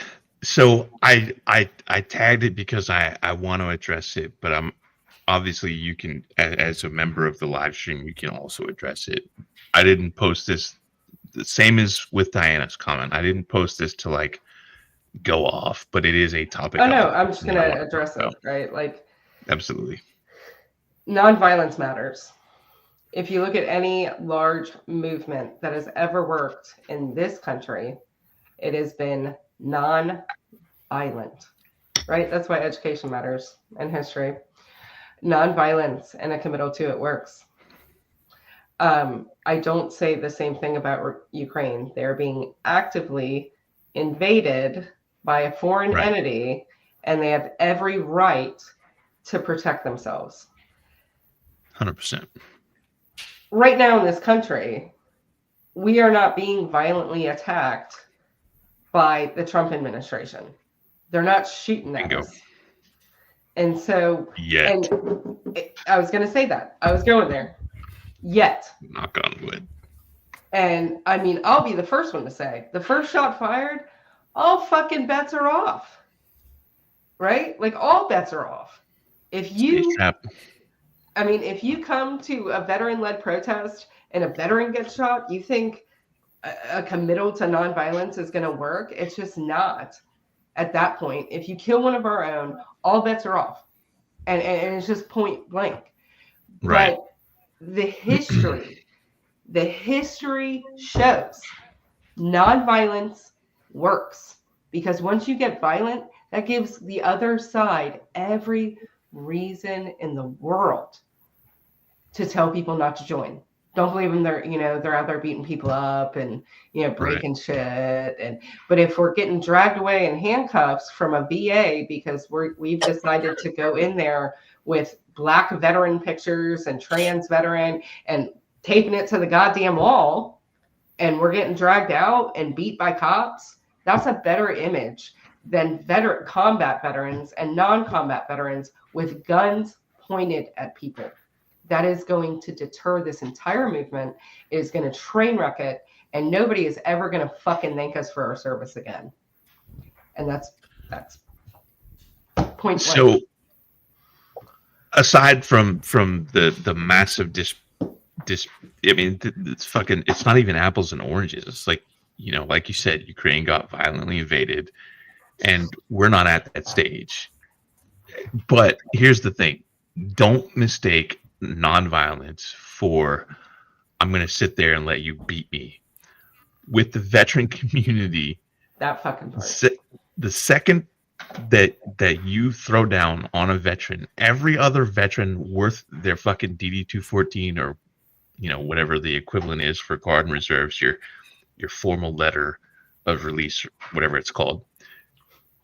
Everybody who ever put on combat boots or any other fucking core fram, low quarters, whatever you want to call them, is going to be there, and it's going to be fucking sharks in the water. It's going to be a drill sergeant swarm of people. 14 March. That dude in the MAGA hat that showed up with his buddy on camera, they were looking to agitate. They wanted somebody to swing on them so that they could film them. Oh, it's the violent left. Blah, blah, blah. But it didn't happen. It didn't happen because, number one, we had people on our side who went out there and stood between that person and the crowd and made sure that no fuck shit happened. But also because we had some restraint. But had that person thrown the first punch, the cops that were 100 feet away wouldn't have gotten there quick enough, because that person would have been a fucking pile of red paste on the concrete. Yeah, but just keep in mind, when you're in the NFL and you get a penalty, they only see the second shot. They never see the person that gets hit first. They only see the second shot. So just kind of just something to keep in mind, So, that guy had a camera person on him. Here's some perspective to this. So, number one, CRT crisis response team. That's people who were there on the ground. Big up to them. Their job before they got there was to make sure no matter what, you're de-escalating. You're de-escalating. You're de-escalating. I want to make sure that when everybody else hears Big Sarge talk, that he's not saying you don't have discipline. What happens is before you get there, what's the plan? Is our plan to get arrested? Is our plan to get drug out? If that's the plan, then that's the plan. Okay? If the plan is you de-escalate, but keep our people safe, if the de-escalation doesn't work, then we have to keep our people safe. Depending on what the plan is the reaction. So I want everyone else every civilian out there or everybody else who's watching this who's like, well, maybe I shouldn't go with it. That was a different deal. That was keep our people safe in this crowd. And that's exactly what they would have done.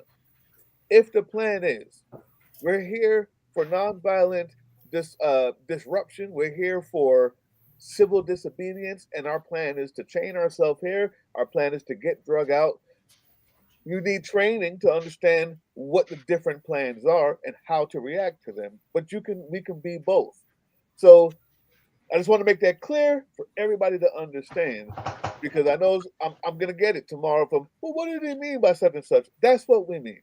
We need to know what we're there for. If we know what we're there for, it's different. If we're there to protect our folks, or we're there for a march, then we're not planning on you, MAGA person, running up and beating up our family. You're going to get smashed, period. If I'm there for a nonviolent protest to do civil disobedience, you got it. We're there for the TV. We'll make sure we know what we're there for. But it's two different things. In my book, I believe in SOL's book, in the Son of Liberty's book. So I wanted to make that clear, especially to you, Lindsey, because I see the uncomfortableness. I understand it. We understand the difference between nonviolent as a tool and self-defense as a way of life, right? There's two different things. So when we're using nonviolence as a tool, discipline is necessary, training is necessary. But there's a difference. When that difference needs to be said and understood. Off the soapbox. Right. If you're going to go to a protest, just a protest, then you're there to be nonviolent, but that doesn't mean that you can't defend yourself. But if you go into a civil action where direct action, where civil disobedience is the thing, then you have to be able to demonstrate the restraint that Lindsey is referenced. It's you're going in there and somebody may bring it to you, but you can't necessarily bring it back to them, because that's the point. There. That's why you're there. Like I do want to say real fast, I meant to say this at the start of the stream, but I had these issues with the audio, so I needed to make sure that was good to go. I want to address all of the people that showed up to the protest, and that includes you, Lindsey, because you were there as well. So we protested 18 January. It was one day. It was across the country. And that was stressful for our staff, the volunteers. And last weekend's build-up over the course of that week and the week prior to this protest weekend was a very, very long stretch for us. And it was stressful for a lot of people. Even if our staff wasn't going to be in DC, and not just staff, but also the regular Fam of Liberty members, everyone still supported not only those of us who did go to those protests, whether it was just the 14th or 14th, 15th, and 16th, or any combination thereof. And they supported people in DC, but also in their respective states across the country. And I also want to give an honorable mention, shout out to the members of our crisis response team who basically sat on Discord for 10, 12 hours, Friday, Saturday, and Sunday. These guys, particularly the staff members and the volunteers, rose to the occasion, and you absolutely slayed it. So to those people, I want to say, if you're not proud of yourself and your teammates, go on and fix yourself, because I personally am absolutely proud of every single person that helped build that, and everybody who made an effort to go out, whether it was DC or their local protests that we didn't publicize because we weren't allowed to. I'm proud of you all. That's what I wanted to say. Carry on. Fix bayonets. So I think like the last thing I want to say about like the nonviolence, right, is there are correct ways to organize protests. Right. There is an SOP to it. Like whether it's our protests, 5051, or any other protest, like there is an SOP to how a protest should be organized, planned, and executed. And one of the requirements, basic requirements, is safety officials and observers. Right? So like I've been protesting with 5051 since it popped up on Reddit. I have always had a safety marshal, and I have always had an ACLU observer, because that is what it's about, right? Is if you have to deal with the police, you have this ACLU guy who knows protesting laws like the back of his hand. And then for the safety observers are peacekeepers, right? You can Google that. They're in your area. They're trained peacekeepers for protests. Have them come, because they are like extremely well trained in de-escalation. Because like, let's get real here. Veterans are not great at it. None of us are like, that's not a fucking belief of ours, is de-escalation. Like it's far and few between. A lot of us have quick tempers. Sure. We're very direct. And it's like a threat assessment going in our head quickly while we're dealing with this shit. It's better to have civilians who are peacekeepers to deal with it. Because if they cannot deal with it, then they're going to get the cops. While we're having our peaceful, nonviolent protests. And the difference with civil disobedience is A, it's not violent, but you absolutely know you might get your ass kicked. That's the point of it. Right? You're willing to take the fucking kick to the teeth just for the cause.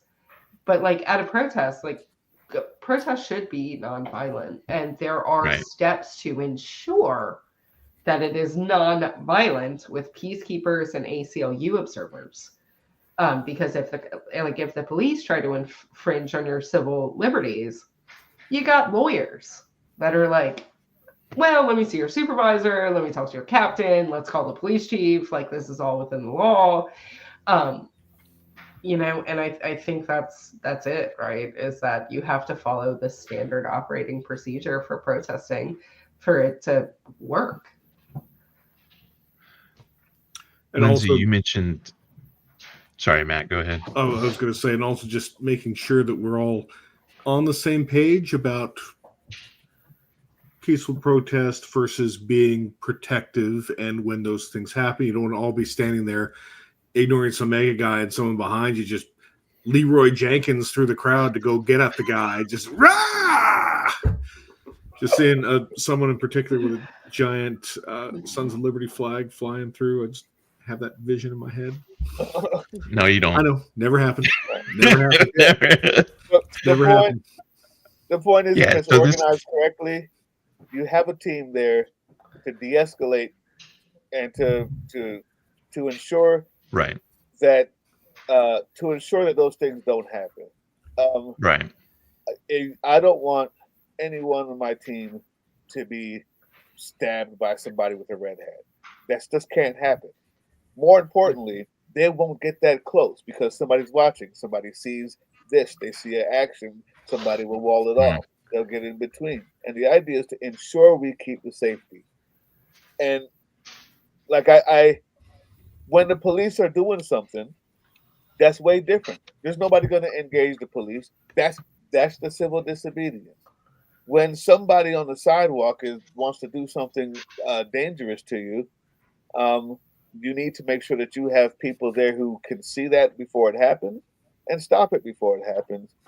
And 9 times out of 10, it'll never have to even get there. So it's just important to realize that there's just two different things. There's two different things. I also want to call out, by the way, the DC police actually did a pretty good job of intercepting and taking on, because I was on the comms for the whole event, listening to both the scanner and everybody else going at it, and it just seemed like as soon as something popped up, there was almost an immediate confirmation that okay, that's been that vector's been dealt with. That's now off the table. The security was pretty good, both the DC police, but also like our own, not just Sons of Liberty, but also the other security staff that were present, like Jessica Dinson's security detail and the other security detail people that were present. So I do want to acknowledge that event was pretty well protected. Absolutely. Lindsey, you mentioned that you're in North Carolina. Are you by any chance in voting district 9? Oh gosh, what's 9? Let me look. It's a weird kind of sled-shaped chunk of terrain between. Let's see, I'm in the 13th district. It looks like. I mean, we've got all kinds of gerrymandering in North Carolina. Yeah. Our state's Right, one right. the Supreme Court for all that. So yeah, no, it looks like I'm in the 13th.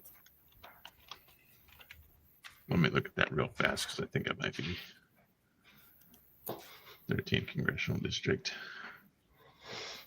Okay. All right. So, you're like right down the road from me. All right. Never mind then. I was gonna.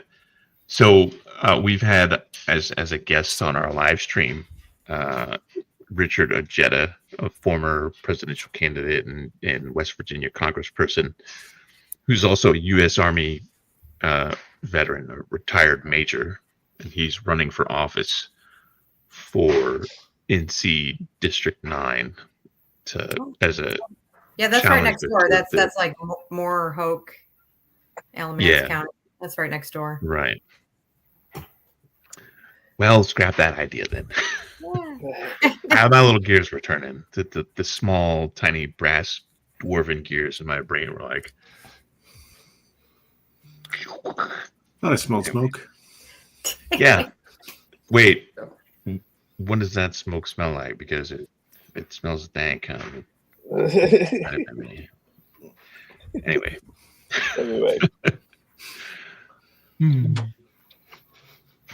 All right. So could like YouTube videos serve as a like at least like a base level of training for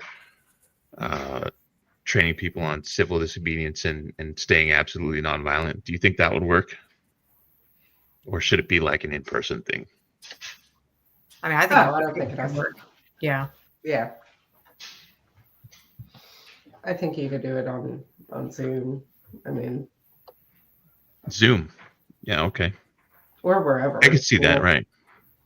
I don't like, how are you gonna take up that much space in that many cities? I mean, because we have people in our group right now that are in like rural places. And I mean, yeah. So you guys said that for the 6, you have 5-point plan. I think I was a few minutes late, so maybe you said it, but what are the 5 things we're fighting for? So it's 5 demands, wasn't it? 5 demands. yeah, give me a sec. Let me pull them up.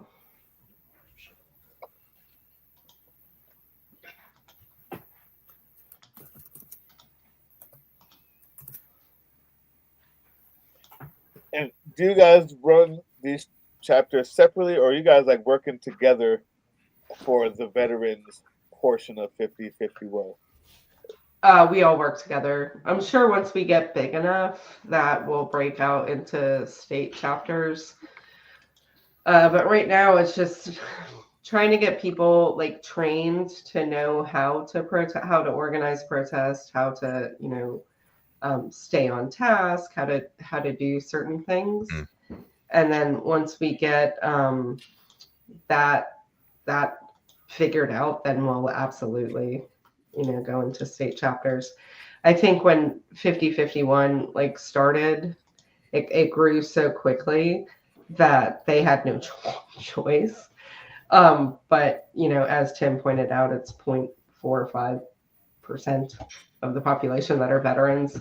And like I said, 65% of veterans voted for Trump.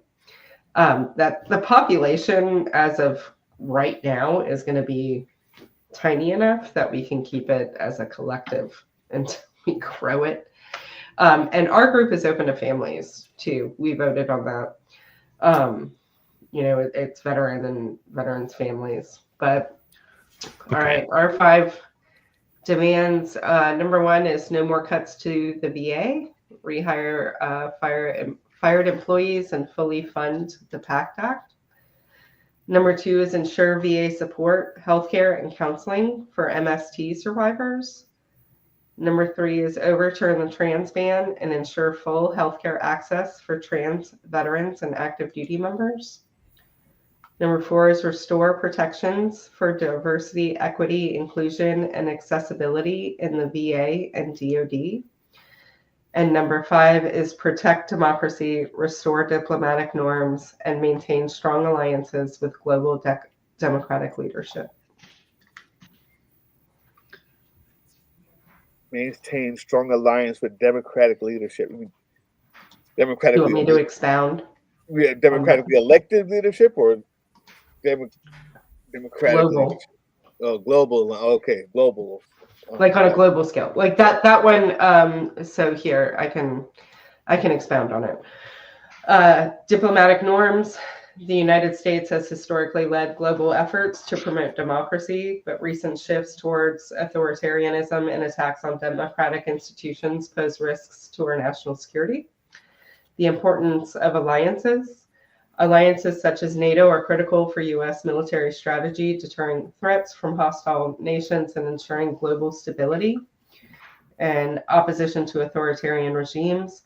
Aligning with authoritarian regimes that undermine democratic governance and threaten U.S. interests weakens our nation and endangers veterans and service members. Outstanding. I mean, because to be real, one of our board members for our Sisters Keeper movement, and she's also one of the leaders in the 5051 vets, she's in Germany as a spouse. Like she was active duty Army. Now she is a spouse, and she is in Germany. And what's going to happen if we pull out of NATO and we have a bunch of active duty members in host countries? Like, do the SOFA agreements disappear? Does it become now hostile towards our active duty and their spouses? Yeah. Oh, it's a global fight. So we've had a large influx of people join the live stream. Tell us again about our Sisters Keeper real fast, please. Oh, okay. Our Sisters Keeper movement is I'm the president. We are a women veteran activist / advocacy organization. We stood up protests in 2020, 2021 surrounding the death of Vanessa Guillen, 29 cities nationwide, including Hong Kong, twice. And Lindsey, you're in that organization, but something separate. Did I remember that correctly? Right. Like we amplify their message. I'm the chair of the Military and Veterans Women Coalition. And so that's a coalition of a bunch of nonprofits in this space that get together to advocate for women's veterans issues, ranging from homelessness, reproductive rights, MST, just anything and everything that you can think of as it relates to female veterans. Okay. I'm trying to keep tabs on the comments as well, so make sure that there's some fucking Fed posting going on, but I'm not going to action it because I'm gonna let that go. So I'm gonna say this, 'cause I'm gonna be leaving soon to do the family thing, but I did not know that. I don't know how I didn't know, but I didn't know. I'm talking with somebody, and have been for a few days, who is trans, and they were in the military, and they moved to a different country, and while they were in this country, all of this stuff has happened, and now they can't get back. Like, everything, their visa's been taken, everything's been taken because in the military, I guess, I don't know what it is, but your status as a veteran, it disappears. Everything's been taken from them. They cannot come back unless they denounce being trans, unless they actively try to either or detrans. Are they still in, or are they like they got their DD 214 or whatever equivalent? They're out. They've made their passport void, is what's happened by the Trump administration. Okay. So that's the logistical thing. Wow. So you're right. You're exactly right, Doug. They've got to say, I'm not trans, and to change that on their passport and to get a new passport in order to come home. And those are the stories I feel like we really need to be amplifying. Like if you want to link them with us, we will. Like those are the stories I want to see in the news. That's the thing that we need to see, like the person. And if they don't want to be the face, we can use a vignette, but like to show the American people like who this is happening to. Like this is not like a nameless person. Like these are real people that are facing this. And like my kid is trans. Now I'll talk to her about that. Is his sex, not his sex assigned at birth. So like I'm not taking my kid out of the country at all because he won't be able to get back. You know, is that even legal? I'm so confused right now. It is now because, so I get it though. What you're saying is simply because they're only recognizing the two sexes, so your passport is now void unless you. But they may not have the identification to get a passport. So like for example, like my kid's name has been changed and all that kind of stuff. So it's like I have to get him a passport in that new name. So like just because the government decides that he can't be trans, I wouldn't be able to get a different passport for him. Does that make sense? So he would be stranded wherever he would be at. Yep. Like your what country is this person in? What country is this person in? I don't want to say I don't want to say where they are, but in any country that you're in to come back, I thought it was just because she was a veteran and they were cracking down on it there, but now I'm realizing it's really just the fact that she's trans. She made her visa void by being trans, and only way to make it right again is to basically denounce that you're trans. There's a reason I'm asking, and you don't have to say, but this is considerably dangerous if we're outing people in countries that are not friendly to transgender individuals. Are like this is going to cause people to get fucking killed. Yep. 100%. Yeah. Can you at least get that person to share their story, like type it out? So Tim, after this, for sure. As soon as Lindsey said that, I mean, they might be watching now, but I will be talking to them again. I plan on talking to them again, and now I have new information. I would like nothing more than to do everything I can to share stories like that, if they're willing to do it. Yeah, well, we're going to share stories. It's one of our calls to action. Is we did it with about surrounding MST, right? It's like how we did it around MST is we told our stories, we told other people's stories. It was 5 generations of women that told their story at my local protest, because we talked about dehumanization earlier, right? But humanizing it works well. Right, I'm still here. So yeah, like we will push that shit fucking everywhere. And if you feel comfortable, Tim has my personal email.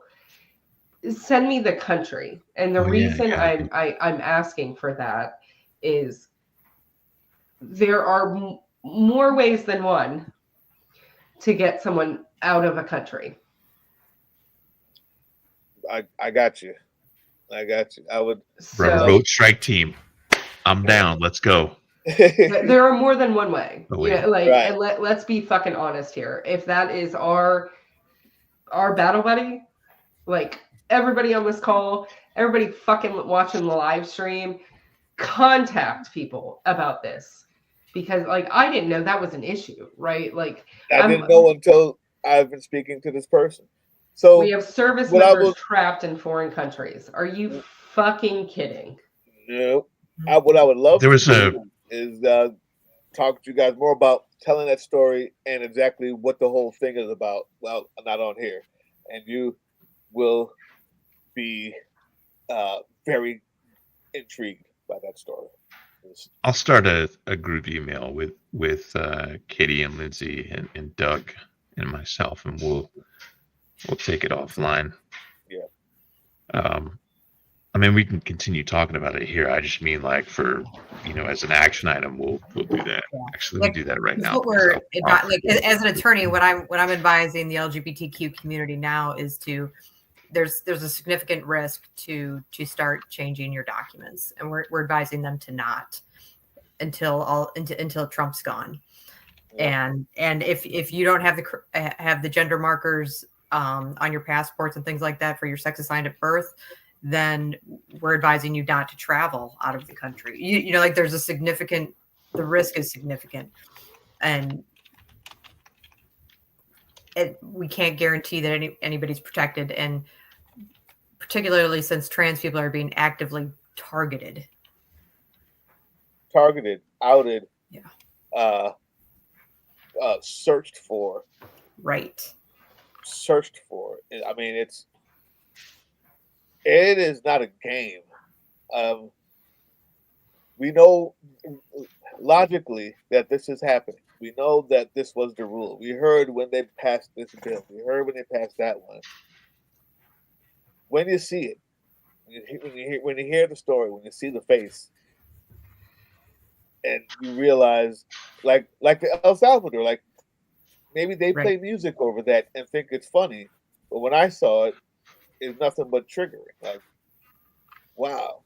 And there's people, when you see that, because they are who they are, and they decided to change their past, and it was on their passport for who knows how long. Like, right, it's been there.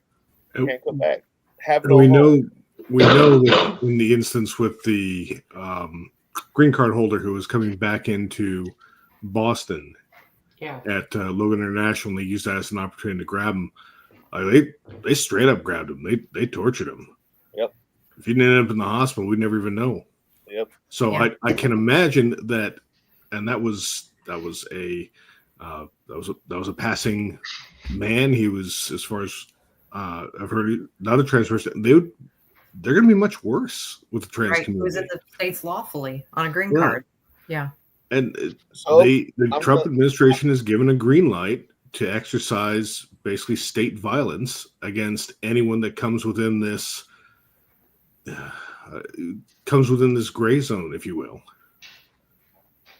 I'm absolutely floored by this. Yeah. Like a holy, like, sorry. That's how I was when I trying to fucking process. I see you over there. That's how I was when I first heard it. We spoke for about an hour because I had to realize, I had to process it. Yep. But if you ever thought that it wasn't real, if you ever thought that, okay, we're getting there, when it really gets bad, I'll fight. That's where we are. If that's you out there, and you were saying to yourself, I know it's coming, but when it really gets bad, I'll fight. That's where we are. That's it. I'm so angry. It's today. Oh, so I'm going to leave. I hate to do that to you, but these are the facts. This is why we fight, people. And if anything has ever motivated you, let it be that story. I appreciate you guys so much for coming on. I feel better for having met you, and we'll stay in contact with this 4-way email. Yeah, definitely send us that story. I mean, like Diana Patton told her story from a VA perspective. I have 2 personal battle buddies. If I didn't medically retire, I would have been at 18 years. They are currently at 18 years in. They transitioned in the military, both combat vets, and they're being dismissed. Yep. So like that's another aspect. So that's personal. But holy fucking shit, we're now stranding trans people around the fucking world, veteran service members. She fought for the country, and she doesn't have a home. Yeah, you can't it's against like some international law to like forcibly destate someone. There's an official phrase for it, but I don't remember what the fuck it is. But you can't like make someone stateless. I mean, there's laws to prevent that, but there are ways that people do get stuck between states, if you will. This was certainly not one of the scenarios where that happens. There's been, there's actually I gotta run, guys. I'm sorry. Oh, thank you guys so much. Yeah, it was lovely meeting you. There was that movie. Sorry for ending with that story, but I thought it was important. I'll be up all night fucking researching how to get people out of countries. Good. So. Good. All right, guys. There was a Tom Hanks movie, The Terminal. It was based on a true story where a person had a passport for one country, and while he was in technically international territory at the airport, that country ceased to be. Yeah. And thus he was. You're talking about the Iranian guy who lived in like Charles de Gaulle Airport for like 40 years. I remember that. It wasn't 40 years, but it was for a while. I remember that story. Yeah. Yeah, but basically that's what happened was like this, and it can't possibly be lost on the Trump administration that they're causing the exact same thing. They didn't know what the fuck they're doing. Her though, so like she's according the government's position is that she's still a citizen. She just has to denounce that she's trans, which is a ridiculous requirement. Right. But so the government's argument is different. So like if she's not already in contact with the ACLU, that's who we need to get her in contact with, so that she can jump on any other lawsuits they've got in the queue, or the ACLU could take up that one. Yeah, you've got to think there's got to be some kind of connection for this. She's stuck in a foreign country. The ACLU is not going to do anything in a foreign country. They don't have fucking jurisdiction. Like, let's be real here. We have a battle buddy somewhere in the world right now that has not only been kicked out of the military, but now can't get back to the home that they fought for. Yeah. Like, the ACLU is not going to fucking cut it. Like, this is one of those times that I truly believe if we're going to take care of our own, then this group and everybody on that fucking chat, we need to brainstorm of how the fuck we get this person home. And is there more people? We only know of one. If there's one, there's more. Certainly. There's no way it's just this one. Holy so shit. Just to throw in an example out there, in I think it was 2014, there was a United States Marine. I can't remember if he was a Marine veteran or if he was like still actively serving, but he accidentally drove into Mexico, the lane to a border patrol, and you can't turn around in a post 9/11 environment. You're stuck. So he made a wrong turn into a thing that ultimately was a one-way street to the border, and the border patrol was like, I can't let you turn around. You got to go through and then turn around and come back. But as soon as he crossed over, he got nabbed by the Mexican authorities because they knew he was coming, and they're like, okay, senor, come over here. And they looked at it in his fucking vehicle, and the dude had a weapon because he's a Marine. What else would he have in his vehicle? So they arrested him. And like 2 days after this guy was arrested, it hit national news. And within hours, there were several Facebook groups, I know because I was in 3 of them, that were like, we're going to go on a hunting trip near Sierra Vista, Arizona, which is right on the border. Fort Huachuca is right there. We're going to go on a hunting trip, and we might be gone for several days. And these dudes were serious about some stuff that might probably be illegal. I'm not saying, I'm just saying that shit happens. So with regards to this, I want to see if we can get more details so we can figure out how to legally resolve this situation before it turns into that. And on that note, I also want to point out our next live stream on Tuesday is going to be a couple of guys that I met at the DC protest, the Chance Meeting Group. One of them is a Marine veteran. His name is Caesar. Very nice guy. After that, I would actually like to get Diana Patton on the live stream and some other trans service members and veterans and whatnot, and make that like a whole theme. Do you guys think we could do that? Like not this coming Tuesday, but like I can Tuesday reach out after. to Lindsey Church.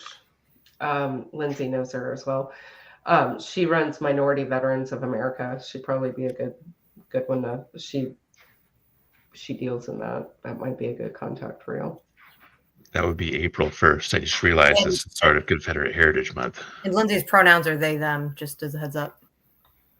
Well, all right. I probably misgendered her. I'm sorry. It's all right. It's all right. I am so sorry, Lindsay. My bad. No, it's all right. I suck at that. I always have to apologize. Helping our cuz out. Work on it. But yeah, like, guys, that situation is so mind-blowing. This is what I'm talking about. Is situations like that, even like that's a cross aisle issue.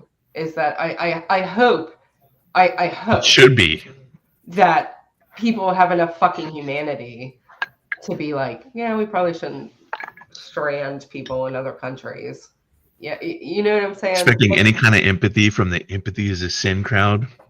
Yeah, I know that's the fucking problem. But like I am no bullshit. Like, guys, like veterans need to take lead on this. And I saw it in the chat. I think it's an option really worth exploring is getting that person to a Canadian embassy. I'm picking up what you're putting down. Yeah, no, that makes some sense. Would they have the ability to do anything though? Like, could they probably ship them back on a diplomatic flight to Canada? At least they're not overseas. I mean, I'm this is live, but I'm willing to go on a secret squirrel mission to Canada. Oh yeah, absolutely. You know what I'm saying? Like fucking going overseas and doing secret squirrel shit is a lot more fucking sketchy than at least in our own goddamn backyard. You know what I'm saying? Like, but Canada is pretty fucking pissed off right now. I mean, 5051 has a whole Canadian wing to it. And I'm probably going to reach out to those admins and leaders in the Canada group to get their feel on it. But yeah, this is an action item that everybody making fucking comments. Like, you need to bring light to this on your social media, your fucking neighbor, random people at the goddamn store, right? Like, this is a story that needs to be shared and make national news. Like, this is not something that needs to stay in this fun circle of trust. Like, this is something that is out fucking landish. Yeah, I agree. Let me see if I can get Doug to divulge some more information privately, and we can figure out a plan of action. I think we can figure some shit out here that doesn't involve some fucking fuck shit. I mean, it's going to involve fuck shit, but hopefully, you know, like within the framework of things that we're allowed to do, or that we could convince another country to do rather than, you know, veterans going out there and. I was told a long time ago that I'm allowed to do whatever the fuck I want in life as long as I am willing to face the consequences of my actions. And I am willing to go down that fucking weird ass road and those consequences to protect someone's life, especially if they're in a hostile country. Like, holy crap, man. We're in the dumbest timeline. I feel you 100%. Like, that's fucking wild. Not even a year ago, like, did I think we would be in this fucking position where we're talking about this kind of thing. It was like, this sounds like some dystopian, futuristic, apocalyptic shit, and now here we are. It is. It absolutely is. But, like, I don't think anybody was aware of this until, you know, he told us. Tim told us. Like, I wasn't tracking. Yeah, not even, well, I mean, I guess not in my wildest dreams, but, you know, like a month ago, 2 months ago, my wildest dreams wouldn't have been this. Now we're in some fucking heinous fuckery territory. Heinous fuckery most foul, even. It's just fucking crazy. I mean, it's like, I think Canada is probably the best bet, like, just from a logistical standpoint. And plus that Canadian, I don't know what he is. I think he's a premier or like a governor. Prime Minister? No. You about Trudeau? I think he's a governor of one of their provinces. He invited people to Canada, like Americans. He was like, come on up. You know, like, if we could reach out to that guy, like, you made a video, like, now help us. Like, help us get this person to your embassy, to your country, and work with us to get them either back here if they would like to come, or to stay there. Yeah, as I say, like I feel like you're on a death spiral. They may be safer where they are. We don't know where they are. There's a lot of unknowns that we don't have, and I'm not saying we don't action it, but I just don't want you guys to go into like a death spiral. There are a lot of places right now that are safer than the United States. And super friendly. And if they hell yeah, absolutely. If they're employed overseas right now and we're trying to make it back and they couldn't make it back, that's why I suggested the ACLU. Let the ACLU fucking handle it. They're safe. And I'm not saying we don't extract and we do all those things, but we don't know. They may be safe at this very moment. So I'm happy. Right. Okay. So like, I'm not trying to like say this isn't serious, but I just don't want everybody to like lose all kinds of crazy sleep tonight when we just don't know. They could be having daiquiris on the fucking beach. Screw America. I'm never coming back. Y'all are a bunch of fucking idiots, right? And I would co-sign like that. The end of trading places. Yeah, but we'll get some more information. We'll figure it out, but it is absolutely an issue that absolutely needs to be addressed 100% because they're coming for trans people. I just feel like there's more than one. If there's there's absolutely more than one. I agree. There's absolutely more than one. But it's hard for trans people to come forward, right? Because they're not going to like go to CNN and be like, hey, here I am, right? So like that's why it's so important for us to tell their stories as best we can without exposing them any further. Especially not if they're in a hostile country, because that's an invitation for the locals to disappear them. Right. Yeah, wow. Especially when the American administration is effectively disowning them. Because that's just Lindsey, a green light for them to do whatever they want. I mean, just think how many countries ask the administration to like drop a dime and be like, "Hey, by the way." Yeah. Oh, that's true. You know, like the people that align with us is what, North Korea and Russia. Everybody else doesn't. So I'm like, if you're not North Korea or Russia, I feel like you're safe. I mean, I know it's not quite that cut and dry, but there's a lot of safer places for trans people. I'm picking up what you're putting down. Yeah. I just think from like an overarching problem, this is probably something that we need to research. 100%. Matt, are you sitting on the Liberty Bell? I'm sitting in front of the Liberty Bell. And as some know that I am in Philadelphia, so I always try to have a Philadelphia-themed background. It doesn't quite work with every single picture I put up here because sometimes the software is dumb, but close enough. Like the Rocky statue. Blessed be his name. Yeah. I'll probably throw it up here at some point. I saw one of the comments in the chat. It's talking about deported veterans. I do want to commend you, Tim, for that guy that spoke on deported veterans. One of our friends, Dee, she works on that Carlos, issue, yeah. and like that's a travesty. I read a Berkeley law study last week that Dee sent to me, and it's like 96,000 veterans have been deported, including one that, yeah, I saw that fucking face. It's 96,000 that they have counted. Right. That they have counted. DHS has to ask the question, if they ask the question, but 96,000. And there's a guy in Texas right now, Purple Heart recipient, about to be deported. In that study, there's a Vietnam era vet, Silver Star from the Tet Offensive, in the country for 54 years that got deported. You know, like I think that should yeah. I see your face, because everybody, including myself, thought that if you serve, like, you're granted citizenship, especially if you served in combat. Not true. So after kind of like getting to the root of the issue, there is no, you know how we out process and you get the fucking stamp from like TA 50 housing. Yeah.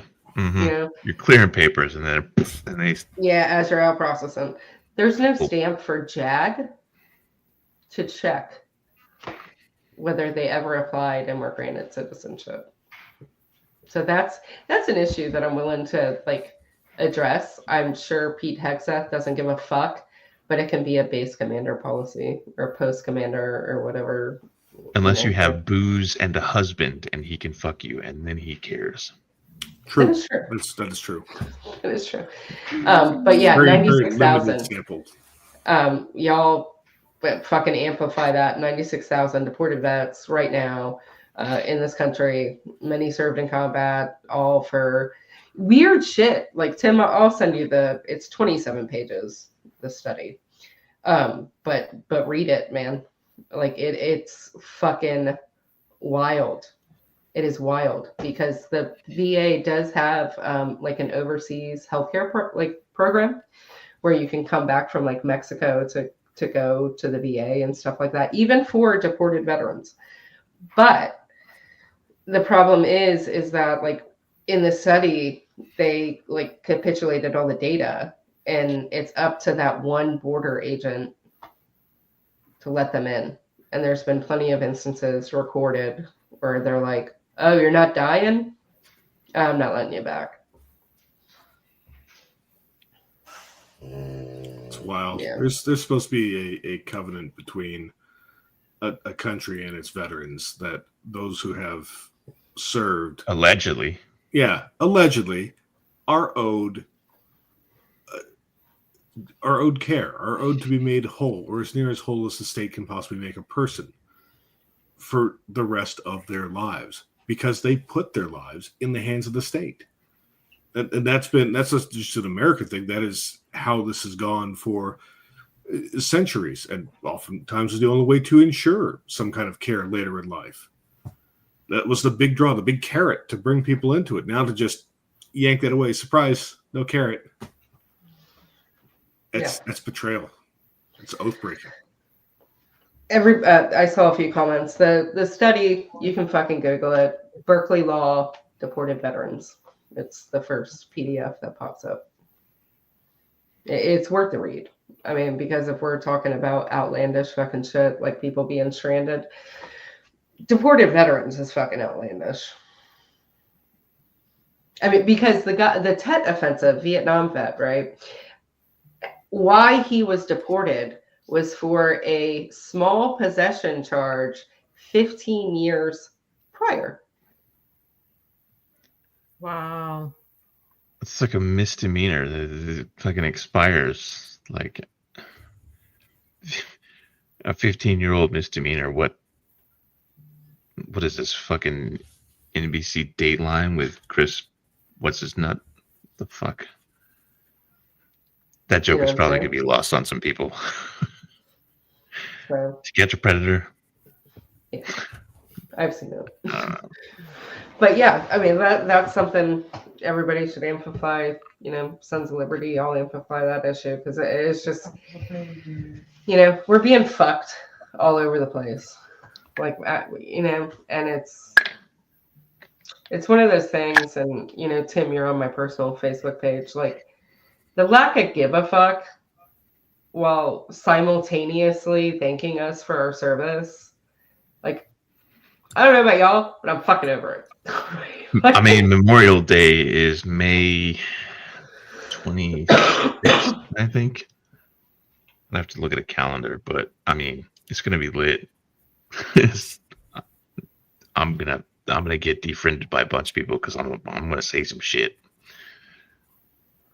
Oh, that reminds me. So there is some sort of nationwide protest on April 5th. I think it might be Indivisible behind that. It's an Indivisible and 5051. It's a collaborative effort. Yep. I mean, ours in Jacksonville, Florida. If anybody is watching from Jacksonville, it's at the courthouse at 1100. But yeah, that's on a large scale. The flyers are starting to come out for Florida people. Like, so the way 5051 works is there's a national Facebook page. There are state pages. There are smaller region pages, right? But none of the organizing is done on Facebook. It's all in Discord. It's, Signal. But yeah, 4/5 is the next 5051 / Indivisible national movement date. And people are organizing all over. I mean, and we're empowering. So what we're doing as the veteran group for that is we are going to empower veterans with our talking points. Like those 5 demands I read to you, and even the longer one where I explained what the fuck that meant. We're going to empower veterans within our group to bring those talking points and be like, hey, while we're talking about, education being dismantled and we're talking about all of these other things, like, can I talk for 3 minutes on veteran issues and then read our shit and drive on until we can get to, veteran-led protests where it's all dress right dress, so we're all on the same fucking point. I feel like I want to get read on to that at the leadership level so I can throw our organization behind it as well. So you're in our fucking group, dude. I'll just make you a goddamn admin.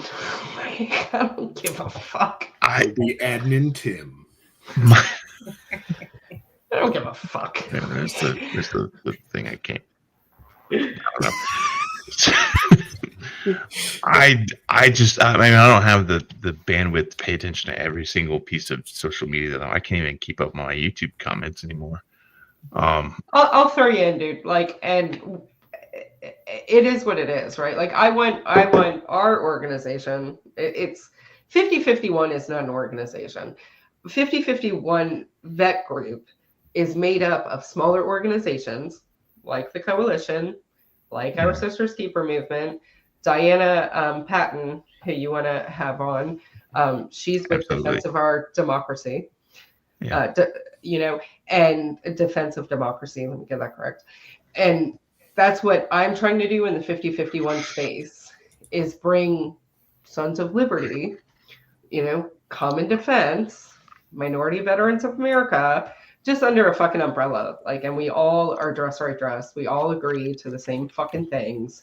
And we all drive under one mission statement, mission focused to the Constitution, while doing these demands, right? Because of course, veterans were organized, but we need time to organize and get veterans across the nation to be like, all right, yeah, I'll play in your ballpark and bring it to my city. But as a group, we are empowering people between today and D-Day, where 5051 Veteran Group will be leading protests. Get involved with your local Indivisible group, your local 5051 group, and support support the overall mission of the movement until you rally with us. I mean, like, come rally with us. Come start a fucking protest with us for 6/6. Like, we're here for it. So we have 4/5 and we have 6/6. Do we have anything for Memorial Day, which is the end of May, 25th, 26th, somewhere there? So originally our plan was for Memorial Day, right? Like a weekend. From a national standpoint, from 50-51, the way that it works, how these dates, right, of like 3/15 and 2/17, how those dates are picked is after a protest, a poll is sent out on Reddit, Discord, Signal, everywhere. And it's a collective, and it's like the most votes win.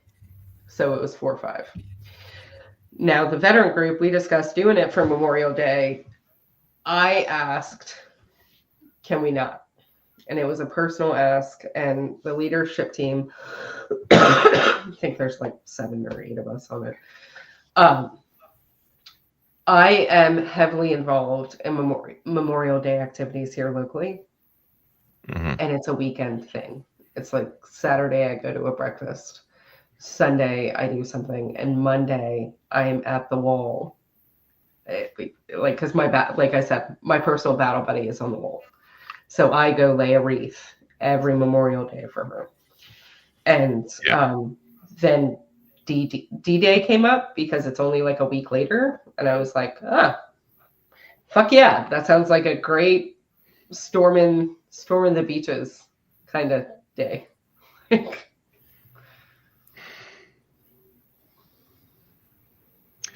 That makes sense. A lot of veterans are going to be, participating in VFW, American Legion, IAVA, whatever, wreath layings. And I guarantee you this fucking administration is going to do something stupid on Veterans Day or Memorial Day, and we're going to have to like get angry on social media or whatever. I mean, there's always pop-up protests. So just so you know about protesting law, because we became weirdly proficient at it. Sometimes you need a protest or a permit. One time you absolutely don't need a protest in this country is in relation to something that just happened, right? So if the Trump administration decides to do something outlandish, we could all be like, you know what, hit the streets tomorrow. No permit needed in any fucking city across this country. So there's always that caveat. We can always like put out a call to action and be like, grab your shit, go here, but it has to be in relation to a societal event. That's the caveat of the law. Yeah. If only we had a system of communication that veterans could join, like, say, Discord or Signal.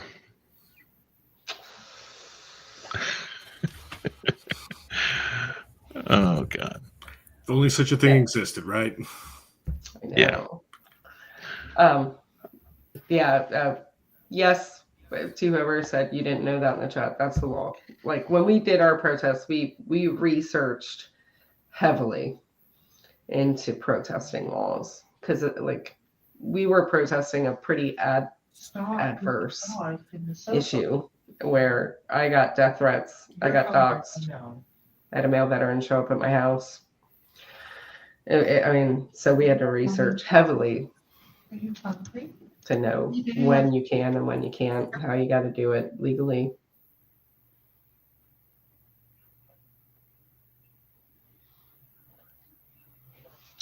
But I mean, Tim, we would, and Matt, both, we would love you to be in,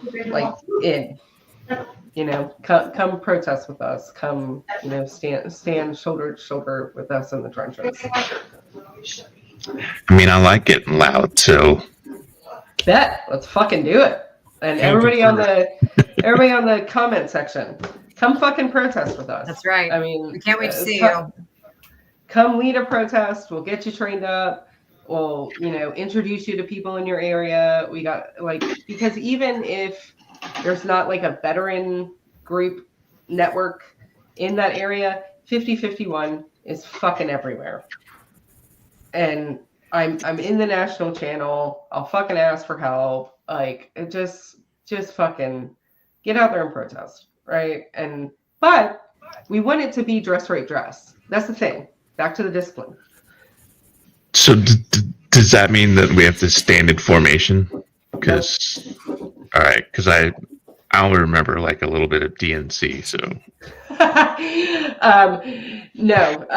What I mean by dress right dress, and this is what we did and how we were successful in 2020, is we all said the same exact fucking thing, same demands, same personal stories, same across the board, so that the message doesn't get lost, right?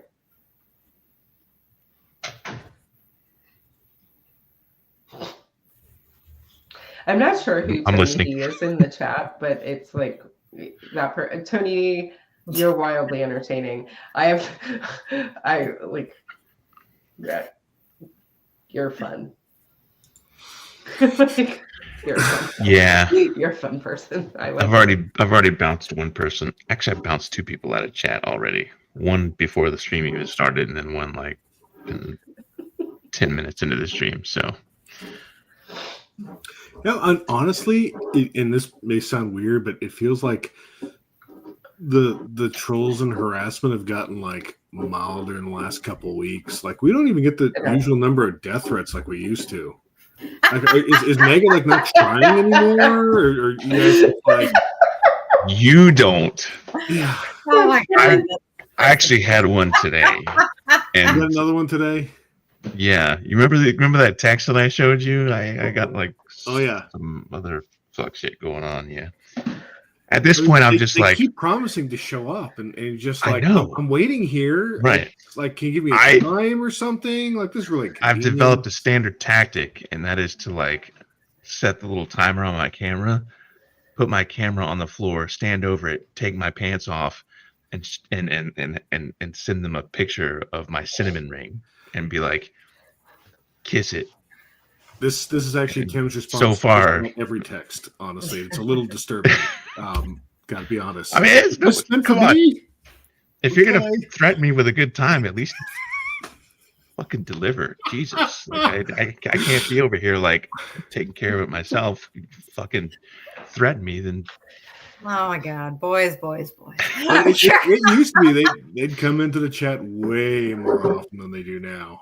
Yeah, so either we've blocked all their accounts, or we're just not sexy enough for them. They'll send us.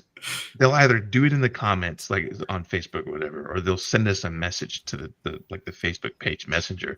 At which point, one of us will reply and be like, just absolutely dunk on them, and then we'll like take a screenshot of it and post it on our page with the hashtag famouser, because wrestling thing, but also like Young Guns, you who will make you famous. So yeah, had some new people that were new to the family were like, why are you doing this? All right, you must be new here. Oh, here goes Mikey. What's up, buddy? All right, so we're pushing on over 2.5 hours on this stream. I'm gonna go ahead and call the stream for the night, so that way everybody can resume their Taco Tuesday festivities. And also, I need another one of these bad boys. So, Tim, I'll add you to the admin chat.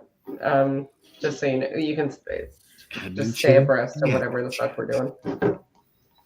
Thanks for having us, guys. Admin chat on which platform, just so I know what to look out for, because I have like 50-51 veteran group.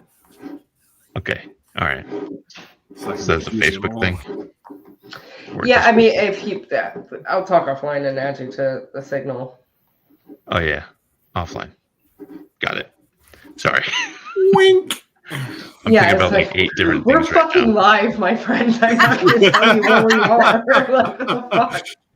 Well, I mean, everybody's got Signal at this point. So, yeah, pretty much. But yeah, the reason that I'm asking is because after like Saturday morning, I disabled Signal on my phone, and I haven't gone back in and turned it back on yet. I Friday, I muted it, and I muted Blue Sky, and then Saturday I just like turned off all notifications. So I probably have like 8,000 things on there. So I just need to know where to look. You tagged in a few things. I'll send you the Discord link too, because our Discord is up. Just a few things, just a little bit. All right, that's our stream for tonight. I'm gonna go ahead and end the stream. Thank you, Fam of Liberty and 50501 people tuning in to watch our stream. Love you.